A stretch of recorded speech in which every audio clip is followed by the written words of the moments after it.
Hello everyone. This is not a story for the faint of heart.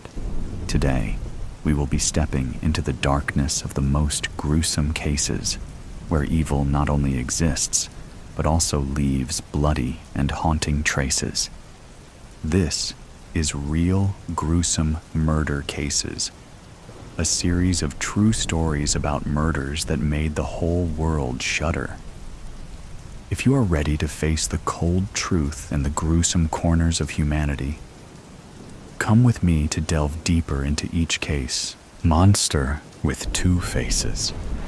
She tries to persuade me every time I see her.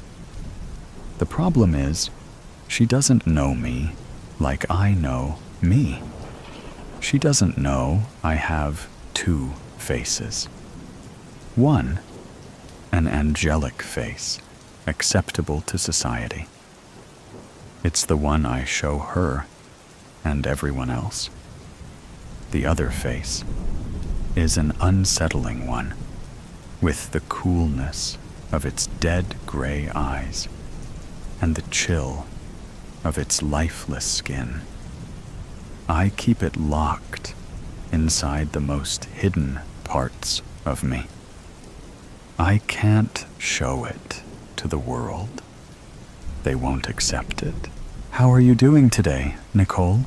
She asks as she sips her chamomile tea. The smell makes me nauseous. I hate the smell of lavender. If not the lavender, it could be the honey. Whatever smell exists inside her cup, making her so calm. My fingers itch to shatter the mug in her hands and watch her lose her composure. I detest the way she tilts her head. Mostly, I can't stand the pity in her eyes as she uses her words to claw at my layers. She wants to understand me. I want to understand why she wastes her time. I've spent years with myself, and even I don't know how I became this sick creature writhing in on itself in front of her. Actually, that's a lie. It takes a monster to create a monster. Still, what happens when a monster wants to become human? I search her face like she holds the keys to my humanity. I can't complain. I smile through my words. Life treats me well enough. The clock ticks down on the wall like a slow, dripping faucet. 58 minutes to go. She watches me watch the door. I imagine I look like a dog thrown in a tub for a bath. I need to be clean, yet I watch the door because I hate the water. I watch it like my life depends on it. Any second, the door will crack open with an escape from this horrible magnifying glass I'm under. I wait for more words to pour out of her like suds, washing away the dirtiest parts of me. Last time, we made real progress. I'm proud of you for sharing pieces of your past. It can be hard to share parts of yourself with a stranger. Her words irritate my nervous system, setting me on edge. I'm not sharing parts of me to make her proud. She speaks to me like I have a choice being here. I don't have a choice. I am sick. I am so sick inside. Society says sitting on a couch is the answer to sewing my aching flesh back together into something that looks human. It isn't hard, actually. When I talk about myself, I don't feel anything at all. It's like talking about a stranger to a stranger. She takes another slow sip of her disgusting tea and pierces me with her eyes. They're green, with layers of yellow, like a dying lawn on a hot summer's day.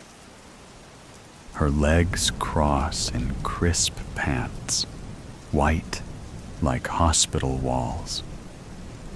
I stare with an empty feeling in my chest at her sandals. Her toes peek through the tops with a fresh red pedicure. Rich blonde highlights color her hair, not a single strand out of place.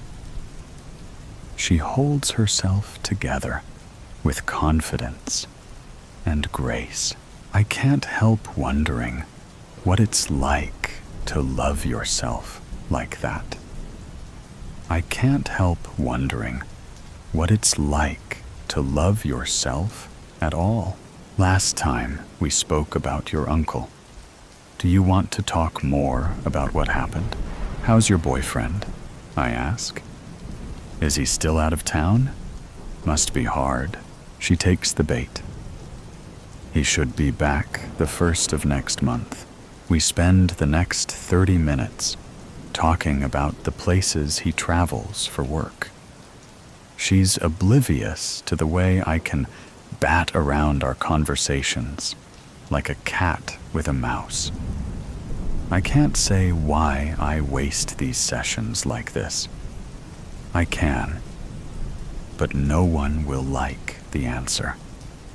I waste them because I want help, and I don't want help. I want to pretend I'm putting in the work to be more human. Look at me. I am one step closer to being like all the other humans around me. I'm not an empty shell. I am not a monster. With 10 minutes of our session left on the clock, I feel safe sliding over another dirty part of me for her to clean. My fingers tangle themselves in the gray fleece blanket on her couch while I choose my words. I won't tell her the full truth. I'll tell her half and see how she reacts. You never know with humans. They say they want to help you. They only want what's best for you. In my experience, they will throw you under the bus the moment it serves them. I'm not condemning them. Don't get me wrong. How could I? I do the same thing and worse. Sometimes I throw people under the bus for no reason other than because I feel like it. I think I have an addiction, I confess. Her response is safe and neutral. A lot of people struggle with addictions. It takes a lot of courage to ask for help. I rearrange my face into what I think looks like relief. That makes me feel better. Her lips are glossed over with rosy pink tint. I watch, fascinated with the way they glisten as she speaks. What are you struggling with? I pause before I answer. I'm shifting through my memories of the night before. I've been seeing the same man for 6 weeks. His name isn't important. I don't bother too often with things like that. It lasted a little longer this time than it usually does. Thoughts of his hands on my thighs and his lips on my neck make me shiver. I consider how to tell this perfect blonde woman in front of me how sex is the only thing that makes me feel anything at all. 6 weeks before him, it was someone who only lasted 10 minutes. Anthony, was it? We locked eyes in the elevator on our way to biology. College campus was always deserted for our late-night classes. He had dark hair and a lazy smile. His brown eyes lingered on mine a bit too long after the doors closed. And I knew. I closed the gap between us and slipped my tongue into his mouth. He tasted like strawberry Pop-Tarts. He didn't move for a moment, and then there he was, sliding warm hands up my dress like they had a right to be there. Men are like that. I can't seem to stop eating, I confess. We have only a few minutes left of our session. She spends this time talking to me about how to sit with cravings. It's all in one ear and out the other. She tells me when the impulses hit me, try to resist for as long as I can. If I can resist for 1 hour, resist for 1 hour. If I can resist for 5 minutes, resist for 5 minutes. I smile and thank her for the session. You help me so much. I am grateful for these discussions. I can't tell you how much you've done for me since I started seeing you for therapy. I lie. I quickly shoot for the door. An hour of compassion, real or fake, is too much for me. It makes my skin crawl when people show things like affection or kindness. I wish she would tell me I'm disgusting. I long to hear her tell me I am a waste of space who can't be saved. Anything out of those perfect pink lips resembling the truth. Instead, she wastes all our time with empty words as she tries to convince me I am not a monster. Hours after our session, I find myself with a strange man I don't know. We had talked earlier on a dating app. He's attractive enough, with a single dimple on his left cheek when he smiles. Not that looks really matter much to me. I slide into a green Toyota Camry with a missing passenger mirror. It smells like cigarettes and old fast food bags. Baby, you are so hot, he tells me, as he paws at my thigh with his calloused fingers. I'll be honest, there is a small part of me who wishes I would stop doing this to myself. I hate the way I give myself to anyone who asks. Yet, that's the thing about addictions. Even if you hate yourself for it, you can't stop. I take his hand and slide it further up my skirt. I hear him breathe in deep, and I can tell how much he wants me.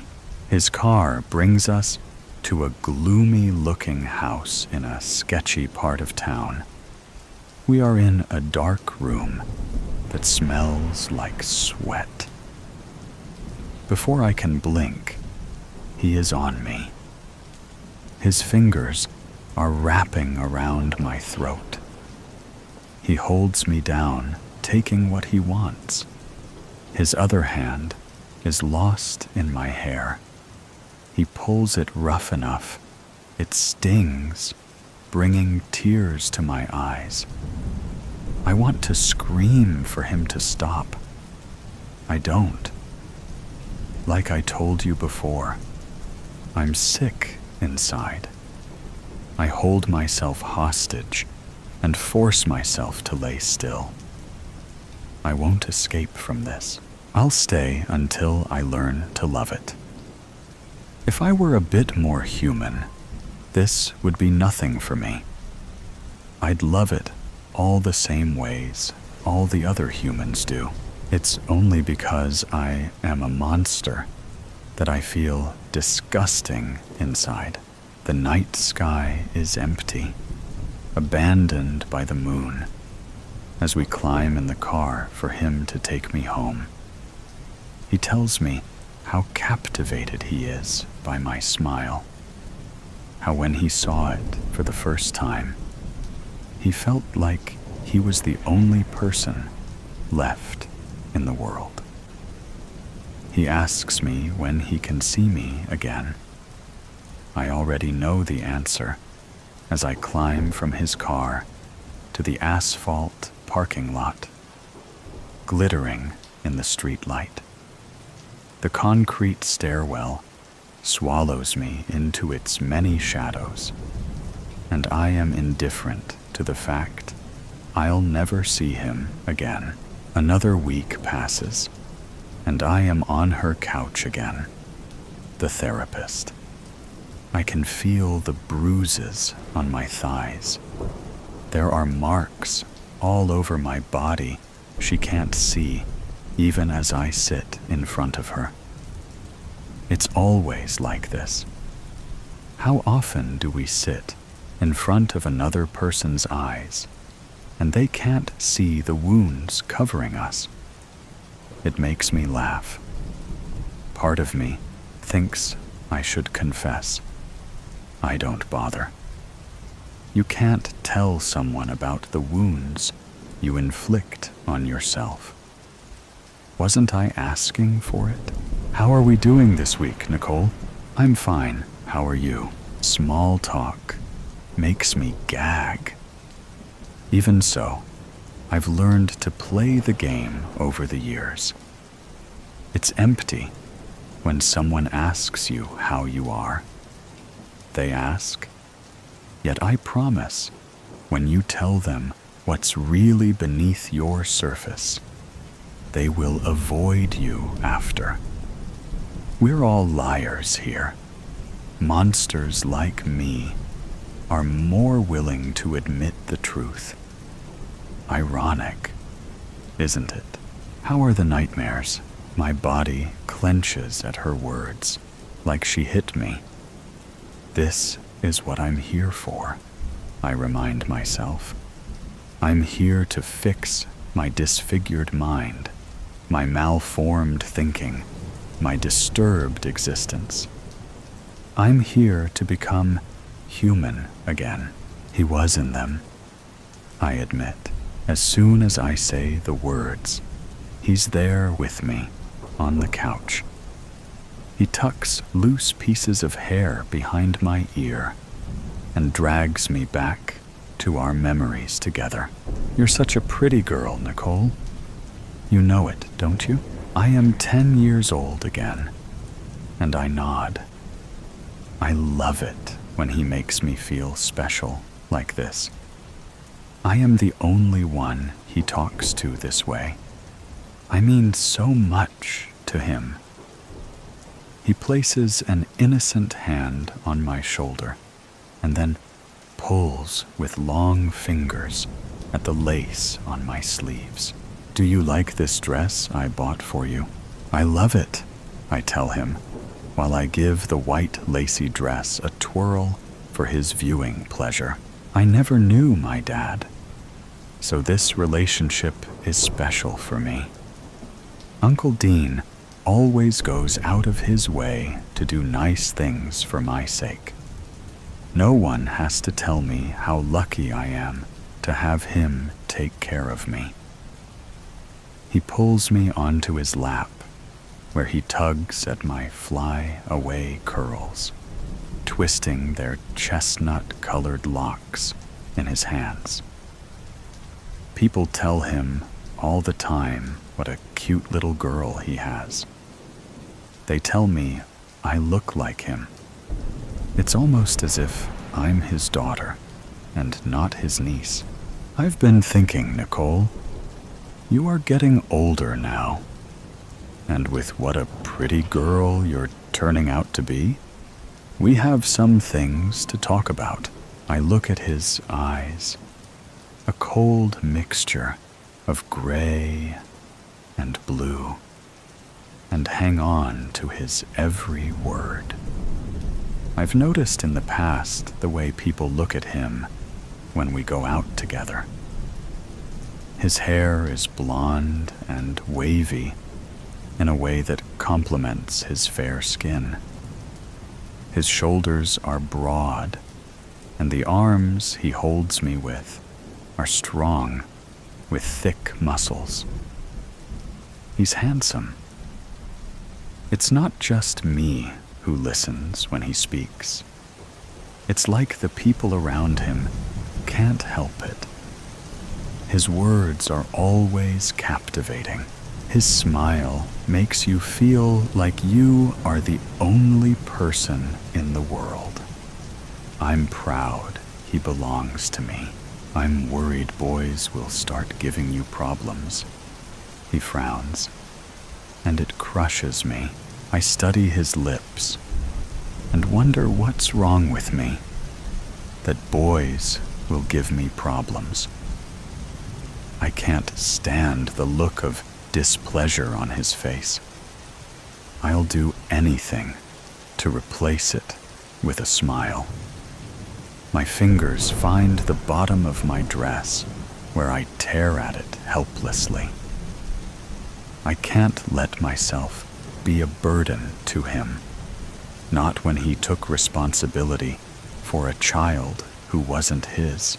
I think it's important for me to teach you how to handle them for when you're older, don't you think? I nod, eager to cheer him up. You're a good girl, Nicole. I know you'll do fine. He leans in close to my ear, with my curls still twisted in his fingers. When you get older, men will expect you to please them. I don't want you to worry. I'll teach you how. I'll teach you everything you need to know. A voice startles me from my memories. Nicole? Nicole? Where did you go? I look up and see her, the therapist, the one who is supposed to hold all the answers to my questions, the angel who tells me none of this is my fault, and how I am not the monster he made me. I smile towards her, as if I had been here on the couch with her the whole time. I smile as if I don't remember every single lesson he taught me. Is everything all right? Her eyes are concerned. You have tears running down your face. I lift a hand to my cheek and realize she's telling the truth. I touch the wetness with fingers that don't feel like my own. This happens to me all the time. I'm in my body, but I'm not. I don't understand where the tears come from either. After all, I am a monster. I'm numb. Whether I hurt others or make them laugh, I feel nothing inside me at all. This is a safe place, Nicole. I'm here to listen. I can't help finding her words amusing. I've been to safe places before, you see. That's where I discovered safe places are the most dangerous places of all. The places where you let down your guard and trust the people around you, leave you vulnerable. Those kinds of places are where monsters live. You enter them and never know they're watching you, waiting.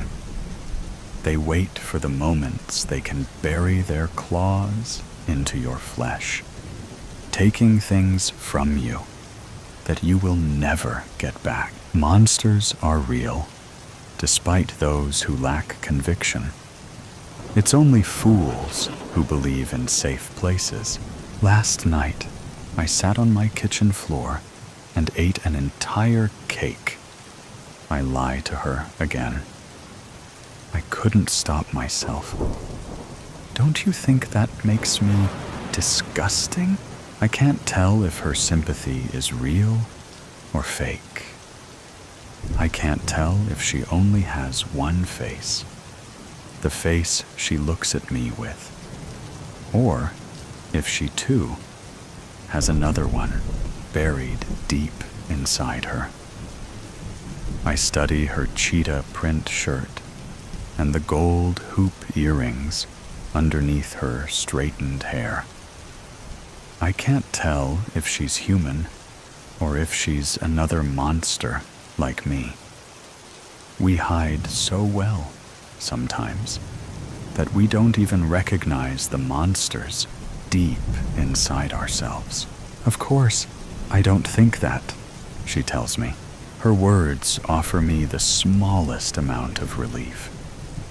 I feel myself relax for only a fraction of a second. It's all I can ever relax after I turned into this creature. I give her my best smile. You don't think I'm a monster? She reassures me she doesn't. I slide out of her heavy wooden door after the rest of our session has passed and remind myself she is a professional. If she saw a human without a beating heart in front of her, she would know it wasn't human anymore. The fact that she doesn't, it means there is still hope for me. Am I living in a haunted house? I lay in bed reading a horror book when I see movement from the corner of my eye coming from the other side of the closed curtain. I slowly lower my book, my mind screaming at me not to.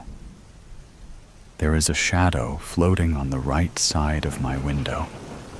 At first, I thought it was the shadow of the flag, flapping in the wind, but quickly realized this is no flag.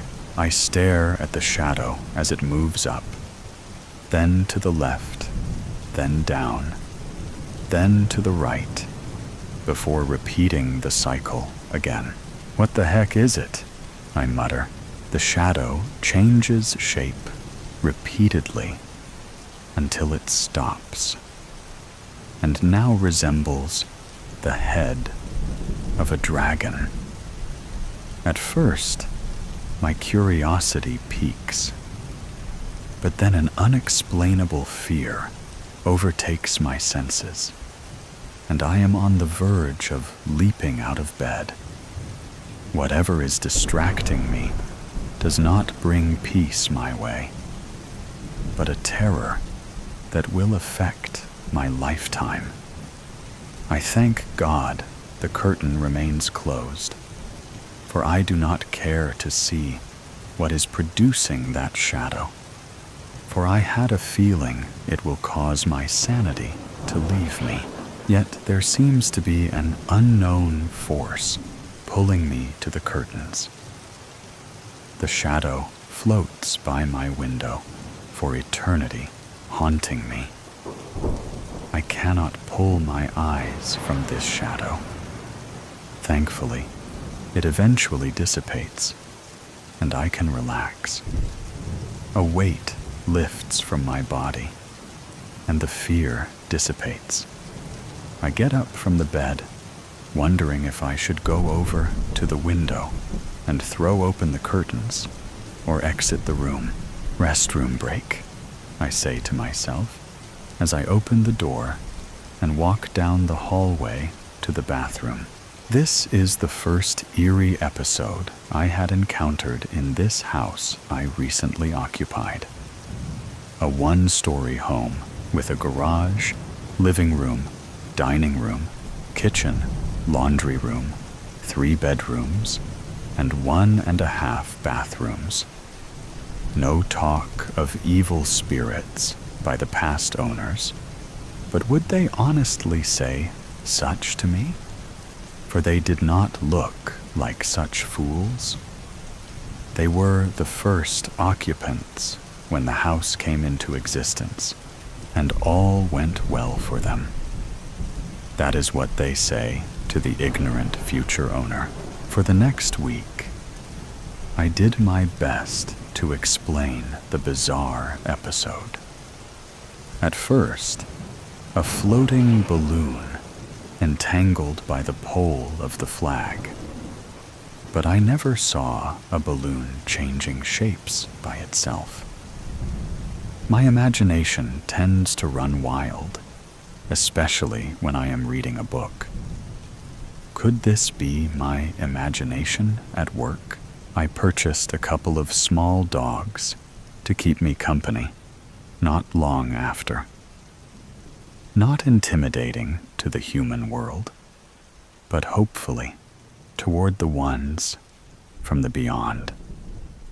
It made me feel much better to have another living being in my house. A month went by when the next episode took place in my house. "Get out of there!" I call out to Bingo, the mischievous one, who is trying to get into the fireplace, for I have thrown the covering to the bacon into the place. As I went back to the recliner, I thought I heard a noise come from the back door. I stop in my tracks and listen for a time, but only hear Bingo moving about. I look around, not seeing Ringo, so possibly him. The dog's food and water dish are in the laundry room, close to the back door, so very will possible, so thought nothing of the matter as I go over to sit, and back to the book on the Crusades. Not long after I started reading, I heard the noise again. It sounded like something tapping on the door, then tapping the floor, then back to tapping the door. I sat there for about a minute, listening to the episode. "Ringo!" I called out. The tapping stopped. What is that dog doing? I get ready to walk around the corner and into the kitchen to the laundry room, when I hear a distinct sound that stops me in my tracks. The sounds of a heavy boot walking from the laundry room toward where I am. I look around, trying to find something to use as a weapon. I see the small baseball bat lying next to the chair. I quickly grabbed the bat as the steps came closer. I raise it up, ready for the intruder to come around the corner. If the intruder has a gun, my life will end. But I will get in a good swing or two, I hope. I continue to wait as the footsteps cross the kitchen floor, but seems to be taking too long to appear in front of me. I stand there, not sure what to do. The steps stop, and the anxiety goes up. For is the intruder going to appear, or do I go to it? I ponder if I should call out, but it would more than likely come out as a squeak, so kept my mouth shut.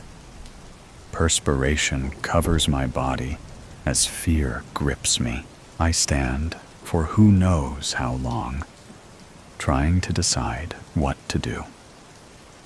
Decision abruptly comes forth as I step forward toward the kitchen, with the bat raised to swing. I near the entrance to the kitchen, wondering if I should jump out or peek around the corner. Just get it over with, I thought. I leaped out, prepared to swing, but there was no one there. Instead, Ringo looked up at me. I looked toward the laundry room, seeing no movement. "There is no way you could have made those sounds," I said to Ringo. Ringo walked past me into the living room, leaving me to confront the intruder. I meandered through the kitchen toward the laundry room, preparing for the intruder to leap out. But when I entered the laundry room, there was no one there. I checked the doorknob, locked. What could have created those noises? I muttered. There was only one other place I had not checked out, and that was past the laundry room and into the bathroom. The room only had a sink and a toilet, so there was no space for the perpetrator to hide.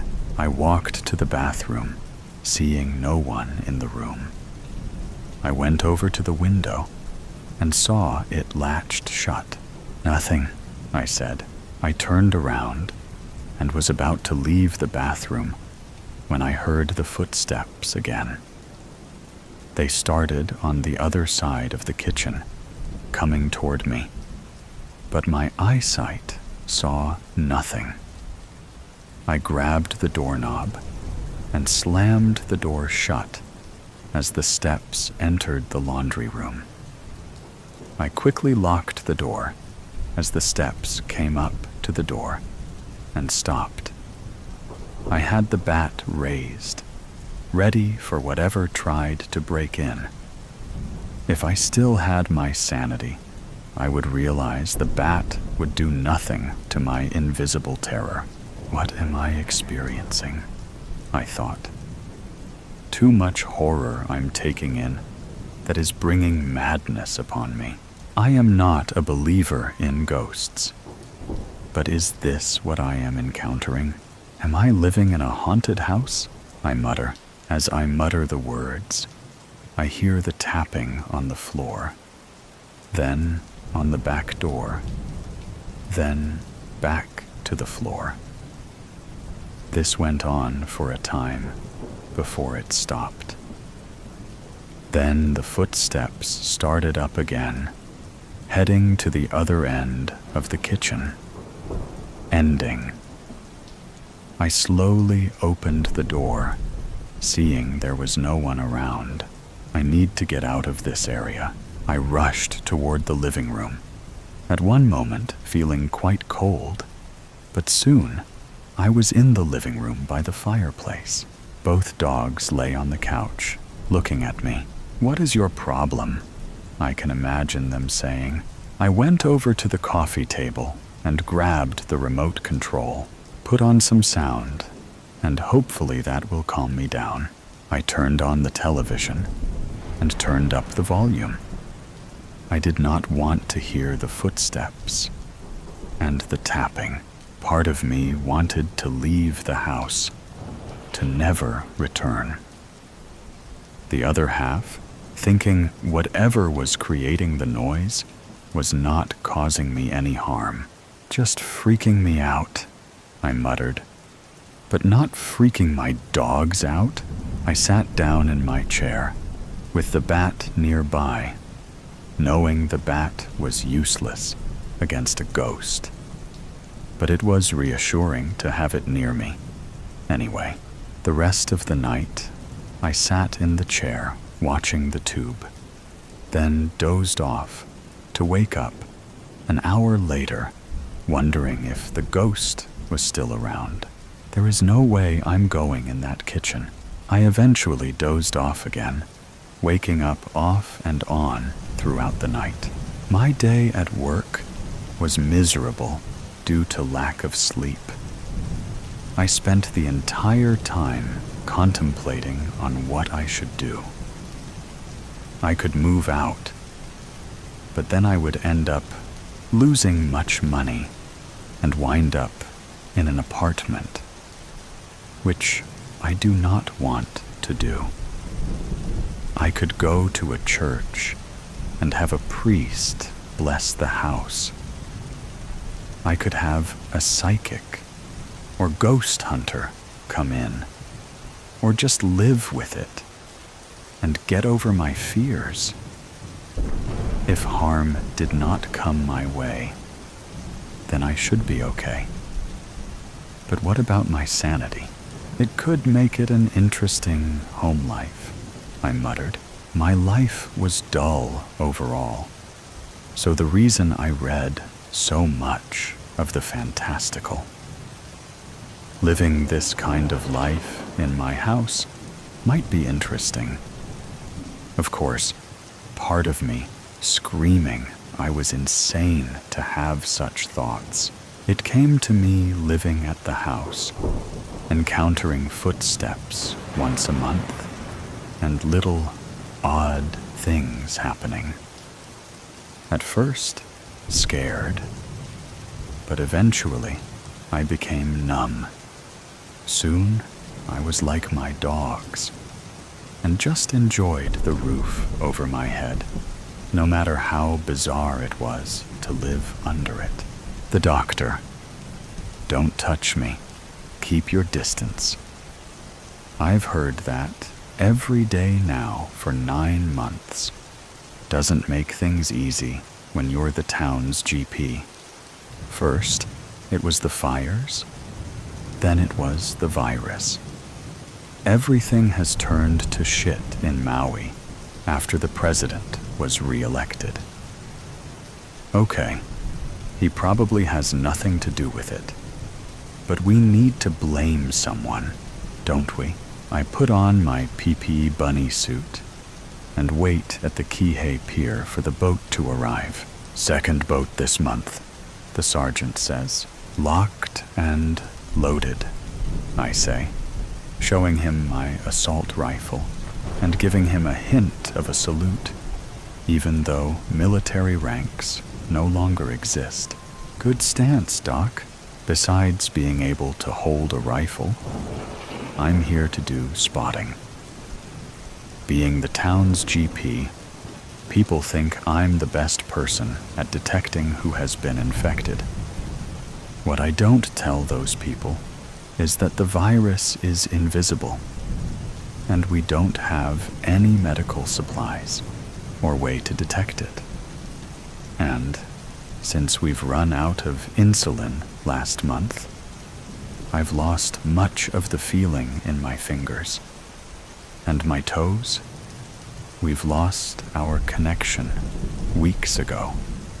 One day at a time. I need to carry on. I have a duty to my patients. The boat nears the dock. The men on board are pointing guns back at us. It makes sense. They are as suspicious of us as we are of them. They don't know whether the virus has taken hold here. They look nervous. That's a good sign. I hold my numb finger well away from the trigger of my AR-15. When the takeover began, it was easy to spot them. The freelancers. The first thing they lost was self-care. All they did was work. They spent no time looking in the mirror. All they wanted to do was to book billable hours. We normal people used to work 8 hours a day. They could work 20. But lately, the gig guru's AI has injected more of a human touch into the virus, leaving just enough human instinct for them to fly under the radar. Unless one is very, very discerning. A man on the front of the incoming boat shouts, "Honolulu Medical Supply Run, Captain Johnson from Tripler AMC." The sergeant gives a proper military salute to the boat. "Sergeant Jaworski, are we good to dock, Sergeant?" "All good here, Captain." The sergeant nods and signals the others to tie up the incoming boat. A moment later, Captain Johnson jumps off. I study his face closely. Well-defined cheekbones, We've all on a starvation diet these days. He notices my stare. Hey, chill out. We're friendlies. I keep my distance. Gig Guru's virus is so large, it doesn't spread easily. It can't travel through the air without its high molecular weight, making it drop to the ground. How it infects people, no one is exactly sure.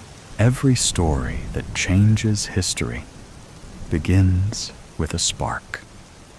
An event so small and insignificant, no one noticed it at the time. Hitler giving his first speech on a corner in Vienna. The CIA attaching a missile to a drone in Afghanistan in 2002. The AI apocalypse started with something even smaller. In 2020, Gig Guru, a freelance company, sent health supplements to its workforce. They saw the programmers who received free yerba mate pills booked 12% more hours. The creatives who received green tea extract had higher customer satisfaction scores. It worked so well, Gig Guru hired data scientists to expand their biohealth program. The scientists expanded the system to program to giving freelancers suggestions on how to receive ADHD prescriptions. The next year, they requested their DNA samples. "We've been vaccinated," Captain Johnson says. "The military lab in Honolulu has come up with new tech. We're here to bring it to you." The captain holds out his hand for a handshake. I instinctively back off. "Why didn't you let us know about this over the radio?" the sergeant asks. "Operational secrecy." The sergeant nods. Apparently, this makes sense to him. The captain and his men haul crates of medical equipment off the boat. They take over our abandoned ice cream parlor at the end of the pier. Someone yanks the starting cord on the generator they brought. The lights turn on. They begin plugging in all the medical equipment. The rumble of the generator and the displays lighting up signals. Modern civilization. Something we are all longing for. I feel it's my duty to safeguard the best interest of my patients. What if Gig Gugu alters the virus? I ask the captain. We'll cross that bridge when we come to it. I look to the sergeant for his opinion. The sergeant looks uneasy, but he defers to the captain.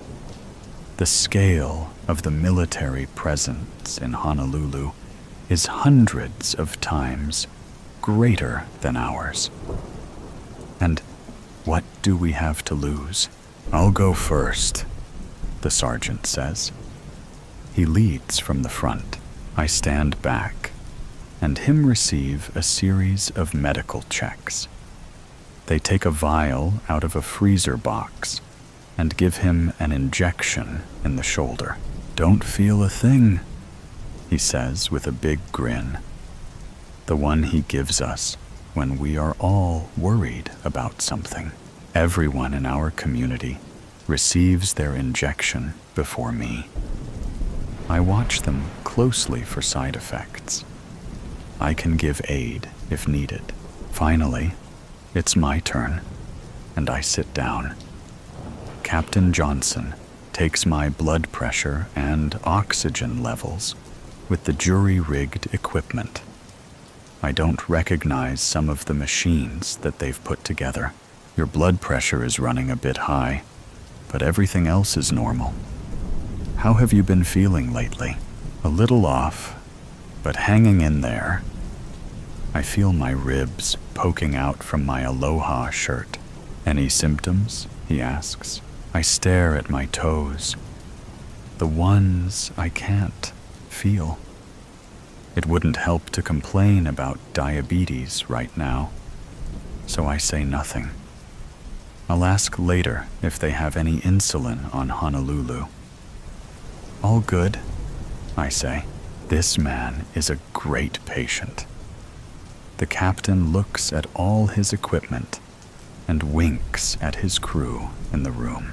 I stand up from my chair, and he gives me a hug.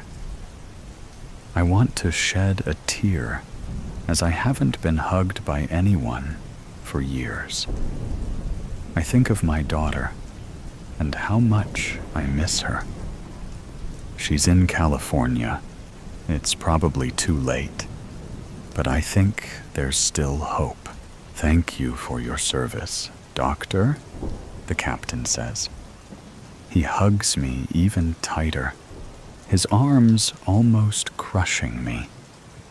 Someone comes up close behind me. I feel a sting in my buttocks. He's the only one infected, I hear him say, before everything goes dark.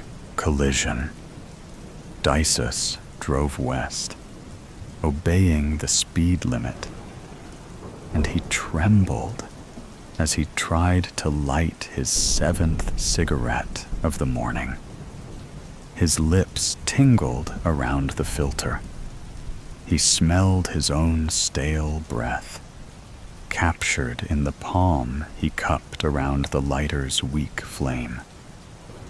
He swallowed against the sticky thudding of the pulse that beat too high in his throat. The cigarette caught the flame and smoldered.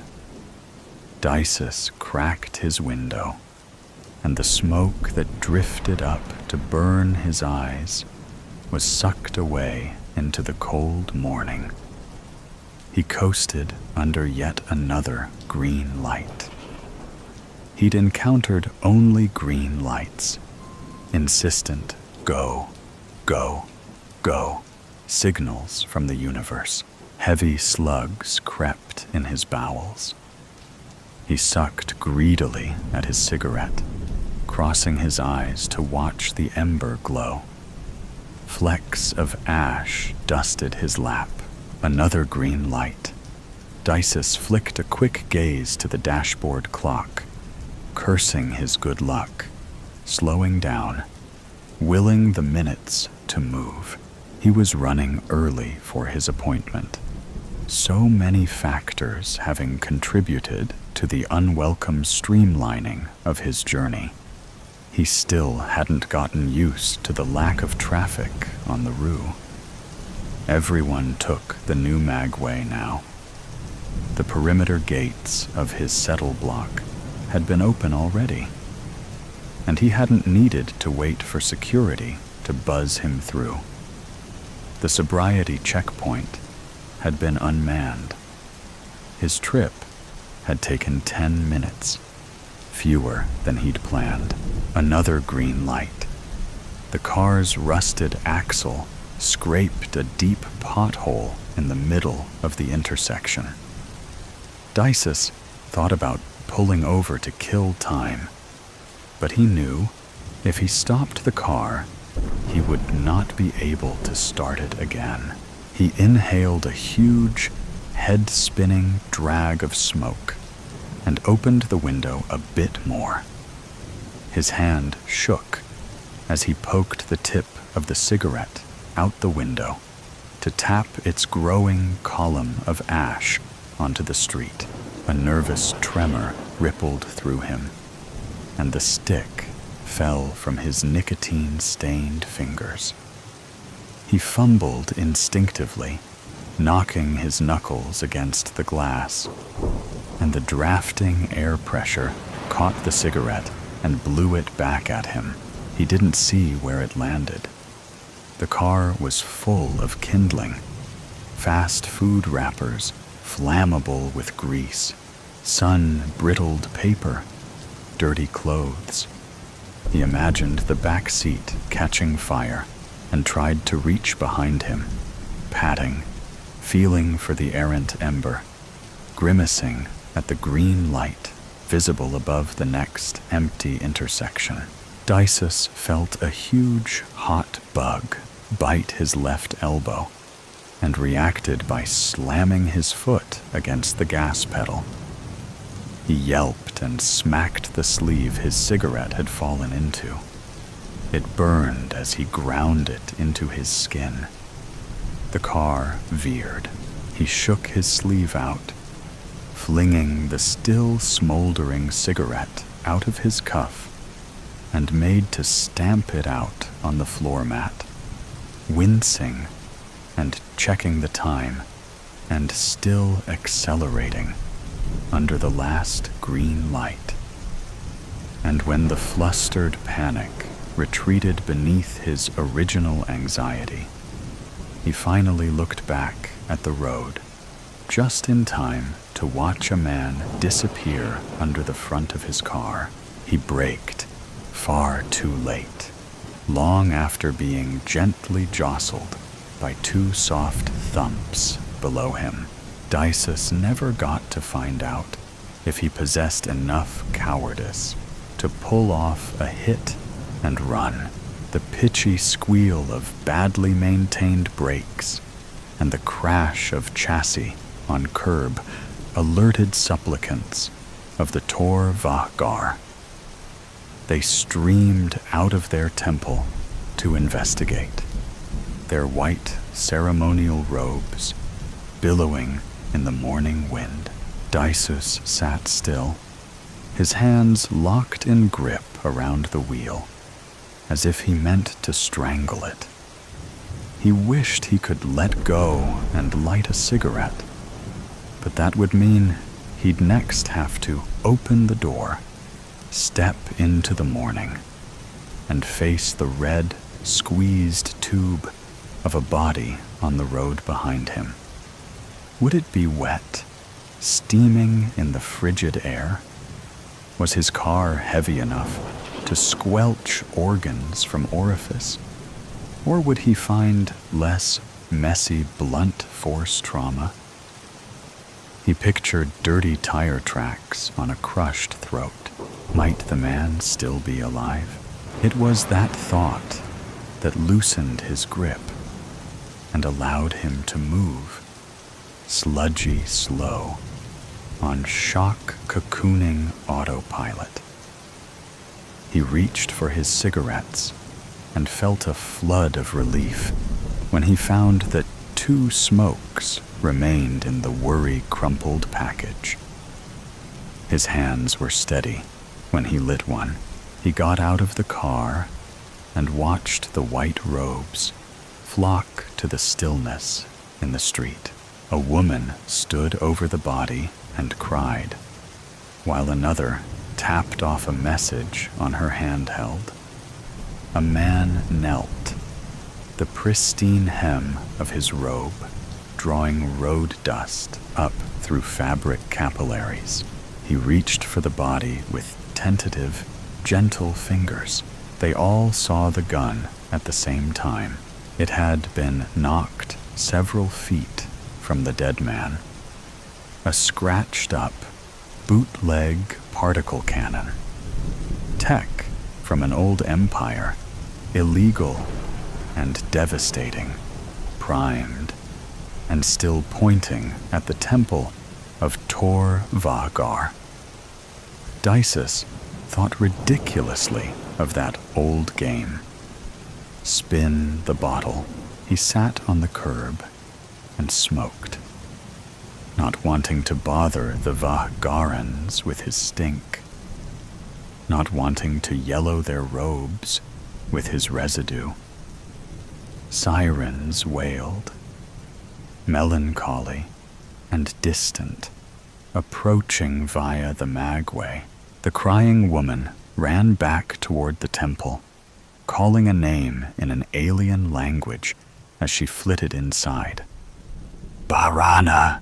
Realization of their narrowly escaped victimhood widened the eyes of the Vahgarans on the street. Shock ran through them like a contagion. Vulnerability dawning like a weak sunrise. They stepped away from the body, their eyes on the gun, as if it might come to life and shoot them on its own.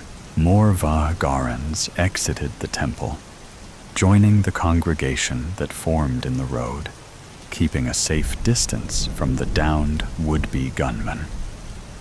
They discussed in hushed voices, asked shrill questions of each other, and gradually their attentions diverted to the silent, smoking man sitting on the curb by his ruined car. The man with the dirty hem approached Dices and crouched. "Sir," the Vahagaran said. "Sir, are you all right? Are you injured?" Dices blew smoke away from the man's intent, searching face. "Don't think so. Don't think you're all right. Or don't think you're injured." Dices blinked. "Both, I guess." He wanted to laugh. He'd killed a man. He would not be making his appointment. "He saved us!" A woman rushed over, the one with her hand held out, the one who'd presumably summoned the emergency vehicles that were now speeding down the Magway's off-ramp onto the Rue. Blue and red lights spun halos in the morning fog around them. Sirens muffled the increasingly frantic voices of the Vahagarans as their attentions closed in on Dices. He stubbed his cigarette out on the concrete and pocketed the butt. He didn't want to litter in front of these pristine, holy people. Saviors have to keep up appearances, he thought. Admiration was foreign to Dices, and at first he mistook it for suspicion. When the responding officers were finally able to pry him away from the Vahagaran, the media, and the tangle of emergency vehicles, they took him to the police station and parked him in an interrogation room. They gave him a cup of hot chocolate. They shook his hand. Short, neatly groomed Officer Kayata led him outside to smoke when he requested it, though she wrinkled her nose while she waited for him to finish. He caught a glint at her throat, noticing the stylized Tor Va Garan saucer pendant she wore on a delicate chain, an icon of worship, veneration of the alien hands that cradled Earth, mending it from its human-inflicted wounds. "You should really stop that," she said, squinting her eyes against the smoke as he exhaled. "It stinks. They are my lungs, and I'll ruin them if I want to," he thought. He narrowed his eyes at her pendant. "Not that you'd understand." Officer Kayata took a call on her handheld, walking a few yards away as Dices blew smoke into the still cold early afternoon sky. "This is about to get a lot bigger," she warned him as she strode back to him, her call concluded. A Tor Vahgar ambassador was supposed to be at that temple today. She maintained her professional demeanor, but Dices didn't miss the sparkling hint of tears at the corners of her eyes. Back in the interrogation room, Dices sat on his hands to both hide their trembling and warm them up. Officer Kayata brought him another hot chocolate and sat primly in the metal chair across the table from Dices. Fluorescent lights clicked above, probing and harshly bright, the better to scrutinize you with. "This is just a formality." Officer Boskov, gruff and bushily mustached, shuffled incident reports and witness statements on the metal table. "You're not in any trouble. We just want to get our facts straight. As you can imagine, the entire Vahgaran community stands behind you. You told him about the ambassador?" Officer Kayata nodded. "They've offered their best lawyers, but I don't think you'll need them. They've also set up a donation hotline." Dices clenched his stomach against the tide of bile that threatened to rise. He wanted a cigarette, but his pack was empty. He felt the deprived addict's headache peeking around the corner, waiting to ambush. Officer Boskov's voice took on a serious tone, and he asked the question Dices had been dreading. "Where were you headed when you saw the gunman?" Dices swallowed, pausing for a moment too long. "Going to the doctor. My lungs," he said, freeing a hand unconsciously to reach for the empty pack of cigarettes in his pocket. He thumped a tightly closed fist on his chest. He thought a cough might be too much, too performative. "Will your doctor verify that?" Boskov clicked a pen, made a note. "I was hoping they'd see me as a walk-in. I was coughing up blood last night." "I see," Boskov said. He leaned back in his chair, running a hand over his mustache as he regarded Dices. "Now, I know this might be hard to talk about, and you're probably still in a bit of shock, but I need you to describe what happened again, with all the detail you can remember. Start with when you first saw the man on the street. What caught your attention? And what made you act?" "Again," he said, his eyebrows raised with kind concern. "You aren't in trouble. Fact is, you're a hero whether you see yourself as one or not yet. You prevented what could have been an absolute massacre. That gun was modded and energized to gar and back. You saved a lot of lives. But we need to get everything on record." Officer Kayata twisted the Tor Va-Gar pendant she wore, her expression thoughtful, thankful. Dices tried to keep from hyperventilating. He cleared his throat. He spun his tail. He'd seen a furtive, suspicious man crossing the street, with Hunter's eyes narrowed and predatory. A gun, hefted and steady, striding with obvious, murderous intent toward the temple. Dices told the officers how he'd accelerated without hesitation, careening for the terrorist, without fear for his own life, steering to kill and damn the consequences. It was the right thing to do. He had been out of his body, righteous instinct taking over, and all he'd felt was relief when the man's rampage was aborted under his balding tires. He'd almost convinced himself the story was true, until he found himself absent-mindedly scratching the blister on his left elbow. Vivette, the Va-Garan PR representative, was a harried woman with 2 briefcases and a shaved head. She wore glasses and chewed gum like it fueled her, and her frantic productivity agitated and exhausted Dices.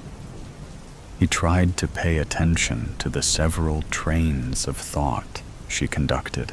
Tor Barana will want to join you for some press conferences, she said, typing a proposed media circuit schedule on a shiny laptop.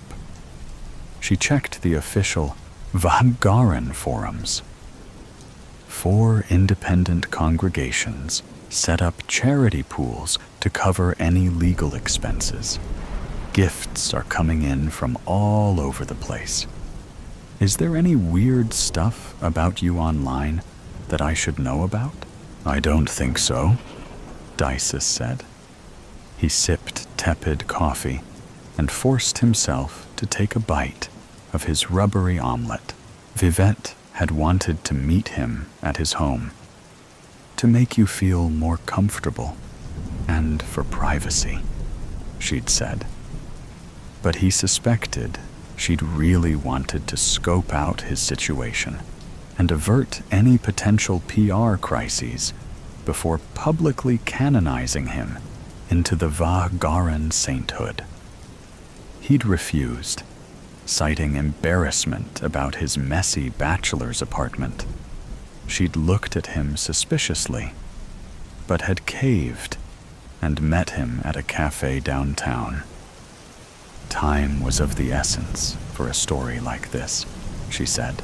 Already his face was plastered across screens and papers, his full name emblazoned in impact font under epithets like the hero of New Hartford and a savior's savior. Vivette checked a text message on her handheld, an email on her laptop, a notification on her watch. Information about Dices assaulted her while he watched, tapping a nicotine withdrawal beat on the table with his fingertips. Oh, look, the Mississippi branch got you a new car. She turned the laptop around and showed Dices a photo of grateful, white-robed zealots smiling next to a state-of-the-art mag car. Dices sneered. He hated those identity-stripped husks of bland futurism. You don't like it? She asked, catching his expression before looking down to respond to another text message. If I'd had one of those today, I wouldn't have been there to run down Corsican, Trent Corsican, the other face of the day. The lone terrorist with a grudge against the benevolent aliens and their worshippers. A regressivist with a raided apartment full of heretical literature and MacGyvered weapons. Dices couldn't picture the man's face as having belonged to the body he'd smeared on the road. The visage and the corpse felt like 2 different men. Dices felt like 2 men as well. The one who'd been anxious about an appointment earlier, and the paragon of righteous bravery he'd become. He needed to get home. He had to clean his apartment. It is a bit ironic, isn't it? The Tor Vahgar give us magtech, and then you go and save them with that pollution machine relic.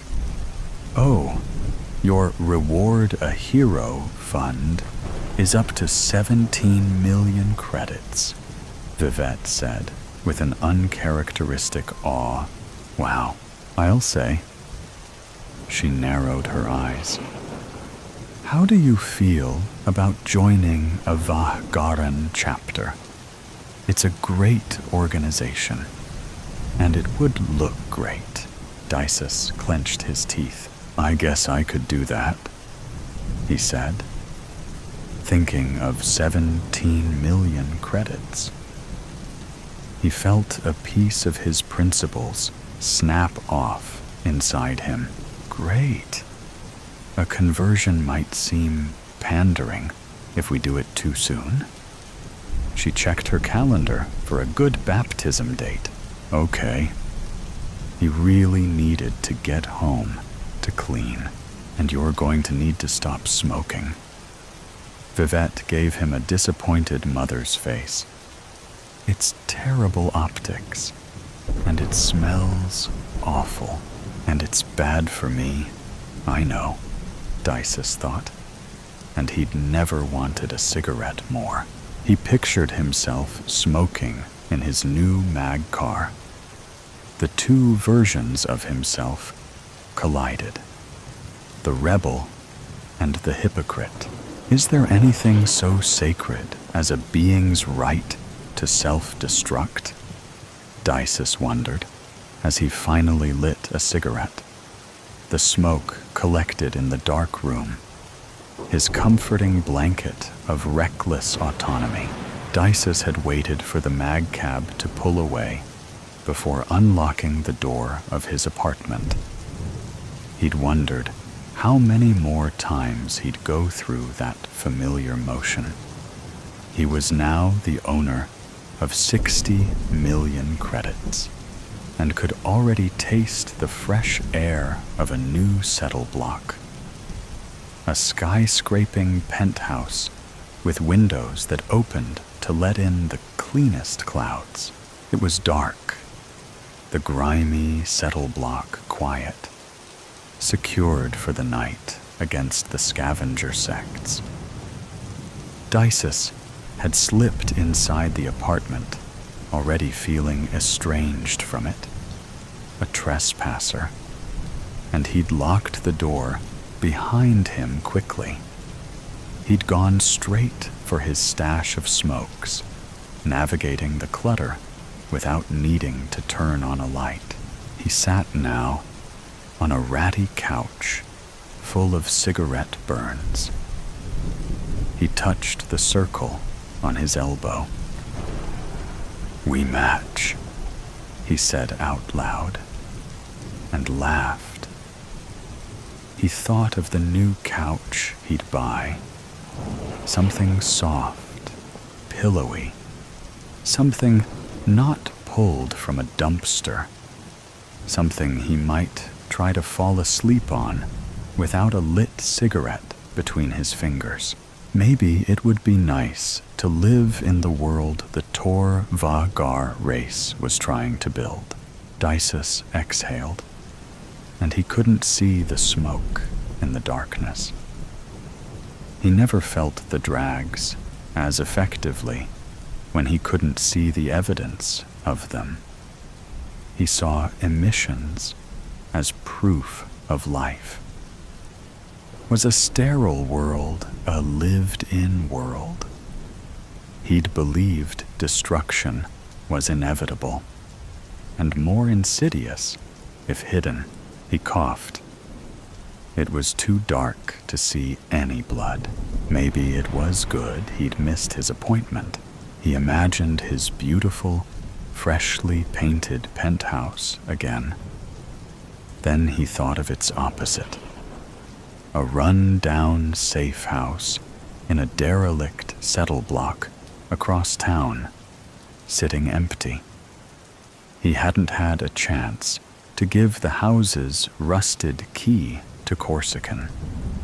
It was still nestled in his pocket, alongside a pamphlet containing encrypted contact numbers, meeting coordinates, and credit stash codes. He'd lusted after the assassination bounty before, but now it seemed pathetic. An insult, hardly enough to rise from ashes with. A getaway driver was supposed to provide a new life, but not for themselves. He wondered if the Tor Vagar ever felt that way, rerouting a civilization from its path of shit, finding themselves gods when they finished. Sorry, brother in cause. Dices raised a fresh cigarette in salute. To new lives, he lit the cigarette, wondering if it would be his last, and used the same flame to burn the regressivist pamphlet, My Brain Through Your Brain. Was an optimist, and so, naturally, was the thing that lived in her brain. She awoke one Tuesday morning to discover the change. At first, it was merely a mental echo, barely perceptible. Two indistinguishable minds, one off by a fraction of a second. For Katie's every thought, there was an echo, trailing just behind. Over the day, the new brain drifted further out of sync, and soon she could hear its thoughts, almost identical to hers, but distinct. Eventually, they started talking. "Who are you?" Katie asked. "Katie Singleton," the voice said from inside her head. "That's me." "You're new in there." "I guess so," the voice said. "Sorry." "Don't be sorry." Katie was an over-apologizer too. "What should I call you?" "It's hard to get past Katie," the voice said. "How about Princess Penelope?" Katie asked. It was the name she'd given her imaginary friend when she was an 8-year-old princess junkie. Princess Penelope had filled a void. Playmate, partner in mischief. The sister she never had. The voice was as thrilled as Katie was. It remembered the same childhood. "I love it," she said. "I feel so fabulous. I'm Princess Penelope." Katie wondered what her therapist would have to say about all this, but decided to just go with it. It was nice to have someone like-minded to talk to. They quizzed each other as Katie waited for the morning train, phone held to her ear so onlookers would think there was a real person on the other end of the conversation. "Favorite color?" Princess Penelope asked. "Turquoise," they said together. "Turquoise." "Movie?" Katie asked. "Eternal Sunshine," they replied simultaneously. Eternal Sunshine. "Guilty pleasure food?" "Rocky Road," Katie said, as Princess Penelope replied, "Raw meat." Katie paused, puzzled. It was the first discordant note of their friendship. The train arrived, and they got on. Together, of course. "You seem distant," Noah said. It was Sunday morning. They were burrowed under covers, hiding from the daylight. "Just like eternal sunshine," Princess Penelope noted. Katie had thought the same thing. She smiled. It was like having a sister, a twin. Noah waited for a response. "See?" he said. "You're somewhere else." Katie had felt disconnected from Noah well before the appearance of her invisible friend. Their relationship was stagnant, all unhealthy patterns. She pretended to laugh at his jokes. He feigned interest in her plans. "So, what is it?" He seemed more annoyed than concerned. When she moved to the city to be with him, everyone said that she was moving too fast, that it was a bad idea. In time, Katie realized that they were right. She and Noah didn't really know each other, didn't even like each other. "Did you meet someone?" She traced the line of his jaw with her index finger. Gently. "Can't we just be quiet together?" she asked. Noah sighed, but pulled her close anyway. "I'd love for us to tell him," Princess Penelope said. But he'd never understand. At the market for dish soap, Katie became distracted by the meat aisle. She settled on a pound of ground chuck. Leanest she could find. 98% fat-free. It made her feel less guilty about the purchase. "It's okay," said Princess Penelope. "You know, pregnant women also crave protein." Katie didn't see the relevance, but didn't argue. The woman at checkout eyed her suspiciously. Katie wondered if there was something in their demeanor that called attention to them. "Are our eyes twitching?" Katie asked Princess Penelope aloud. "Excuse me?" the woman behind the counter responded.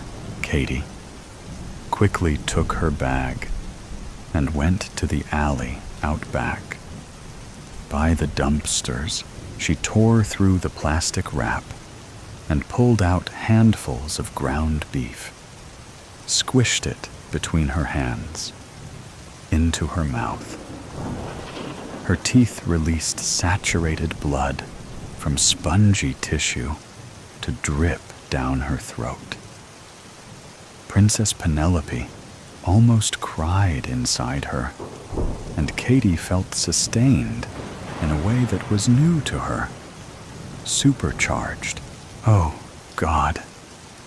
She buried her face in the package of meat, gobbling like a starved mutt, sucking down every stray drop of juice until her tongue lapped against the styrofoam backing. "Oh, God, what are you?" Katie asked.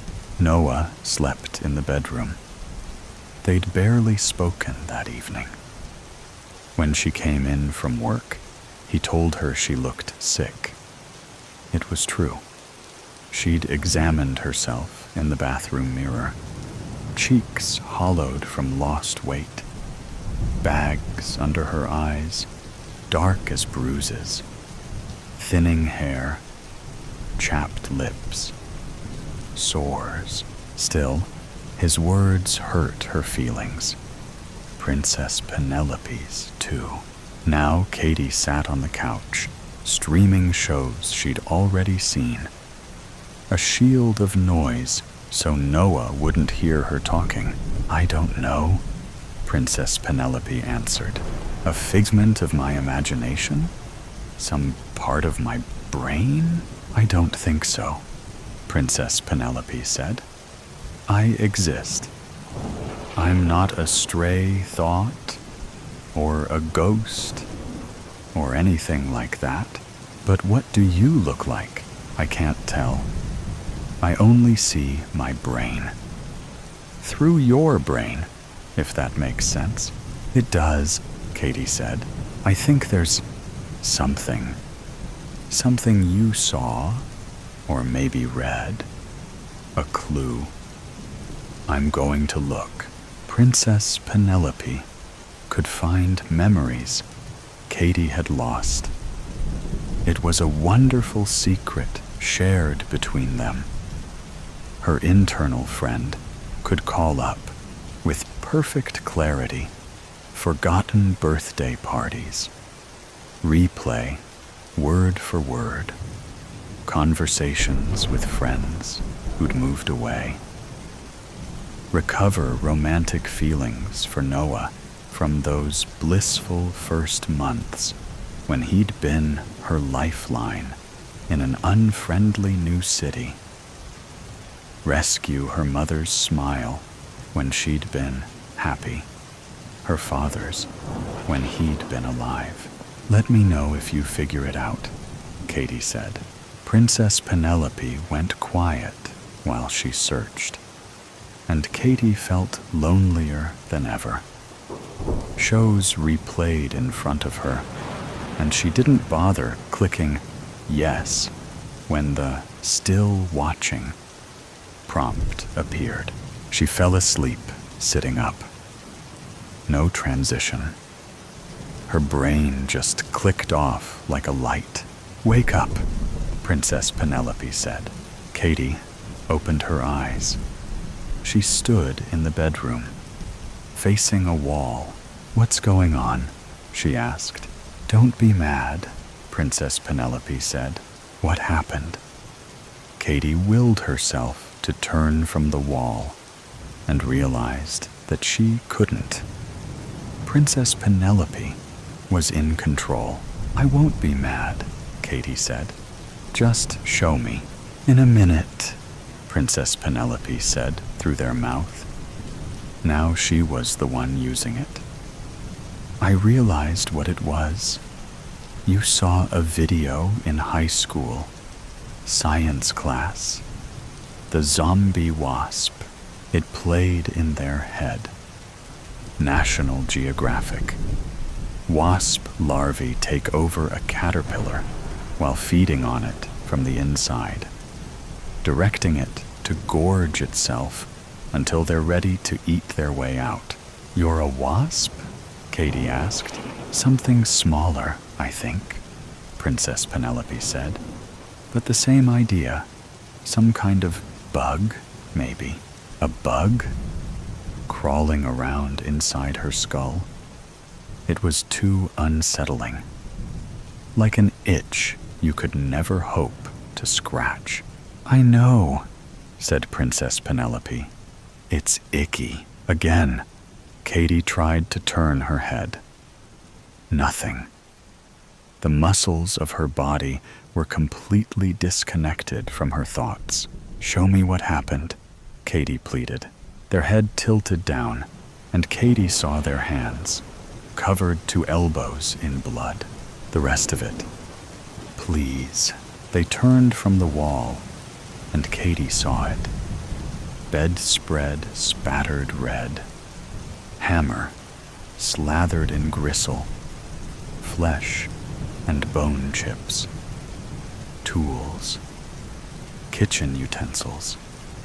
Noah disassembled. Chest slashed. Innards strewn. Organs in a pile. Some half-eaten. Sightless eyes staring. Head cracked open. Skull emptied. "I realized what I was really craving," Princess Penelope said. "I didn't want to wake you, but it was delicious. You have no idea." Katie saw everything. Her degraded face in the mirror. Aches all over. New ones every day. The way the light from the bedside lamp now gave her headaches. That sour smell she didn't recognize on her own breath. "I'm the caterpillar." "I think so, Katie," Princess Penelope said with real sympathy. "But I'll go on. Don't know if it helps, but your memories will live in me." Katie felt herself cry, but no tears came. She imagined them falling inwardly, pooling in her steadily shrinking chamber within the brain that had once been hers. "I'm so sorry, sweetie. Let's get ice cream." Rocky Road? It was a nice thought. Princess Penelope knew her so well. Black Book. What is the value of a human life? Henry often wondered this himself. Sometimes it was all he thought about. A person is born, goes to school, gets into a career, and maybe even settles down and has a family. So many factors go into someone's life that it is hard to quantify each variable. Yet Henry constantly tried to answer the question, and that's why you need to sort the shelves the way the company trained you. Do you understand, Henry? Henry blinked as his manager's words brought him back to reality. He turned to face the red-faced man. "Sure thing. I'll get right on it." Apparently unsatisfied with his response, the stiff-necked manager left the aisle with a huff.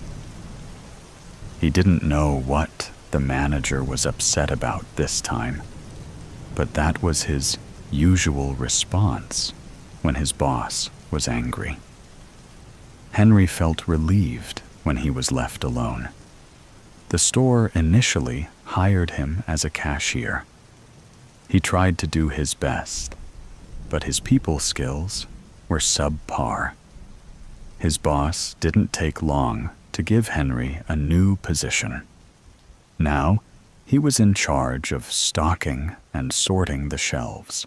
It was a peaceful job, except when customers asked him where certain products were. If he had to listen to another customer asking him where the sour cream was again, Henry shook his head at the thought. That was one of the things about people that bugged him. They never even seemed to attempt to look for stuff themselves.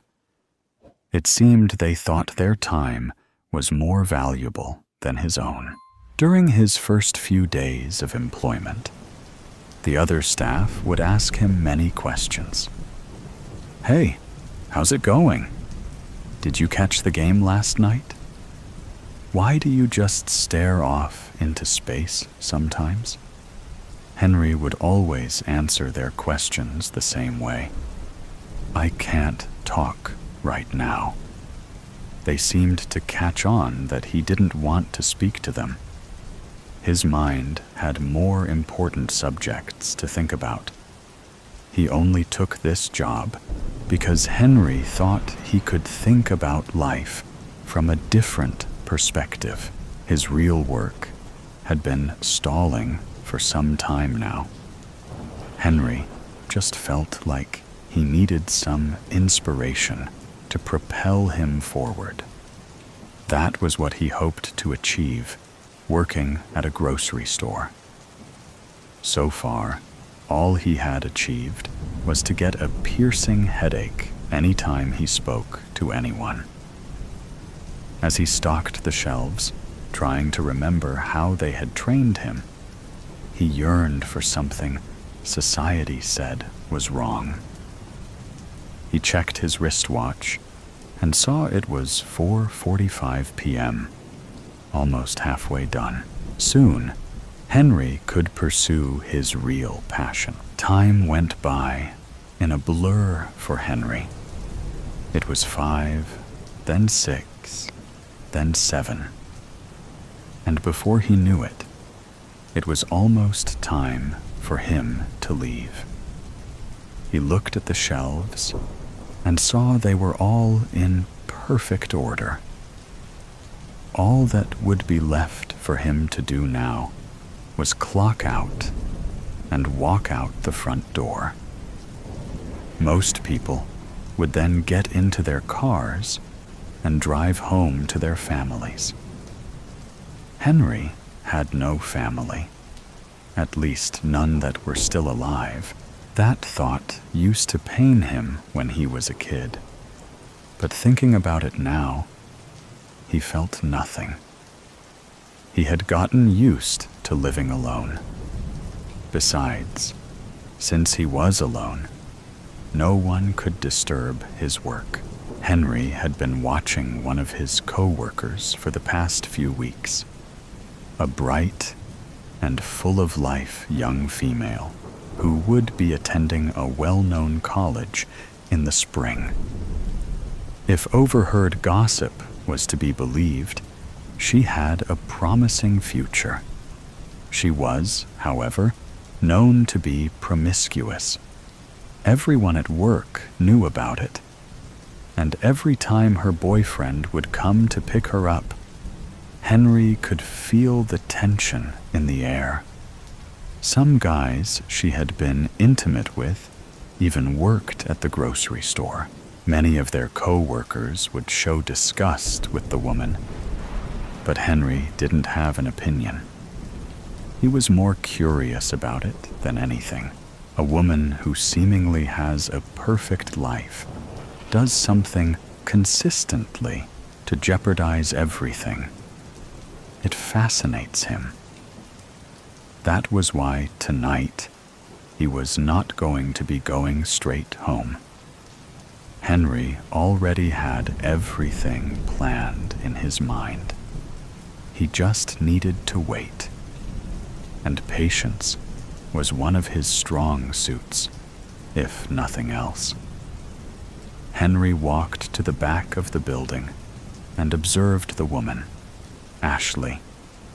She was going about her usual end-of-shift routine, seemingly without care. Once Henry had clocked out, he pretended to be doing some paperwork.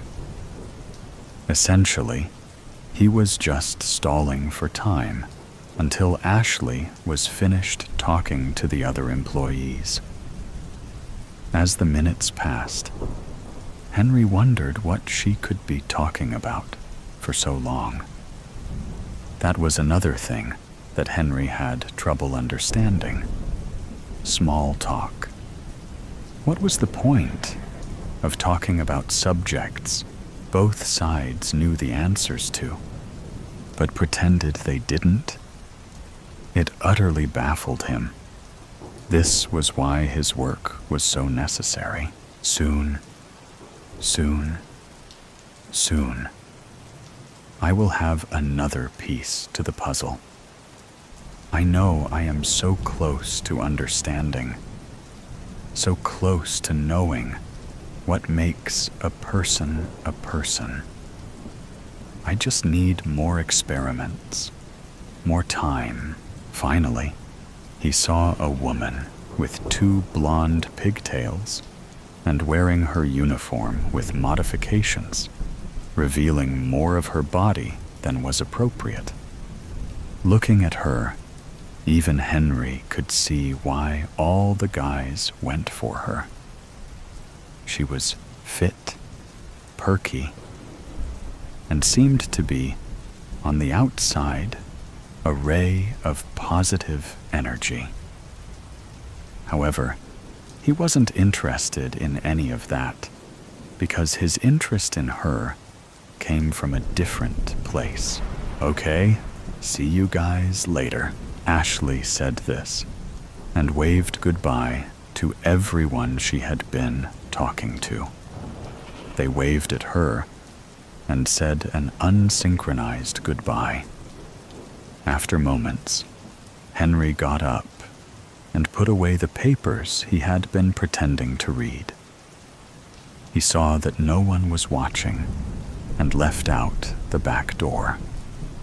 His car was parked in the parking lot, and he got inside.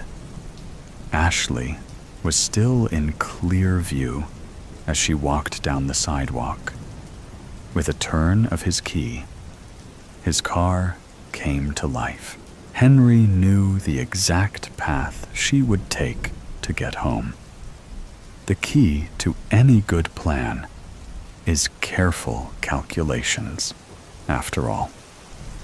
He went the opposite way, instead of driving behind her and potentially being seen by a coworker.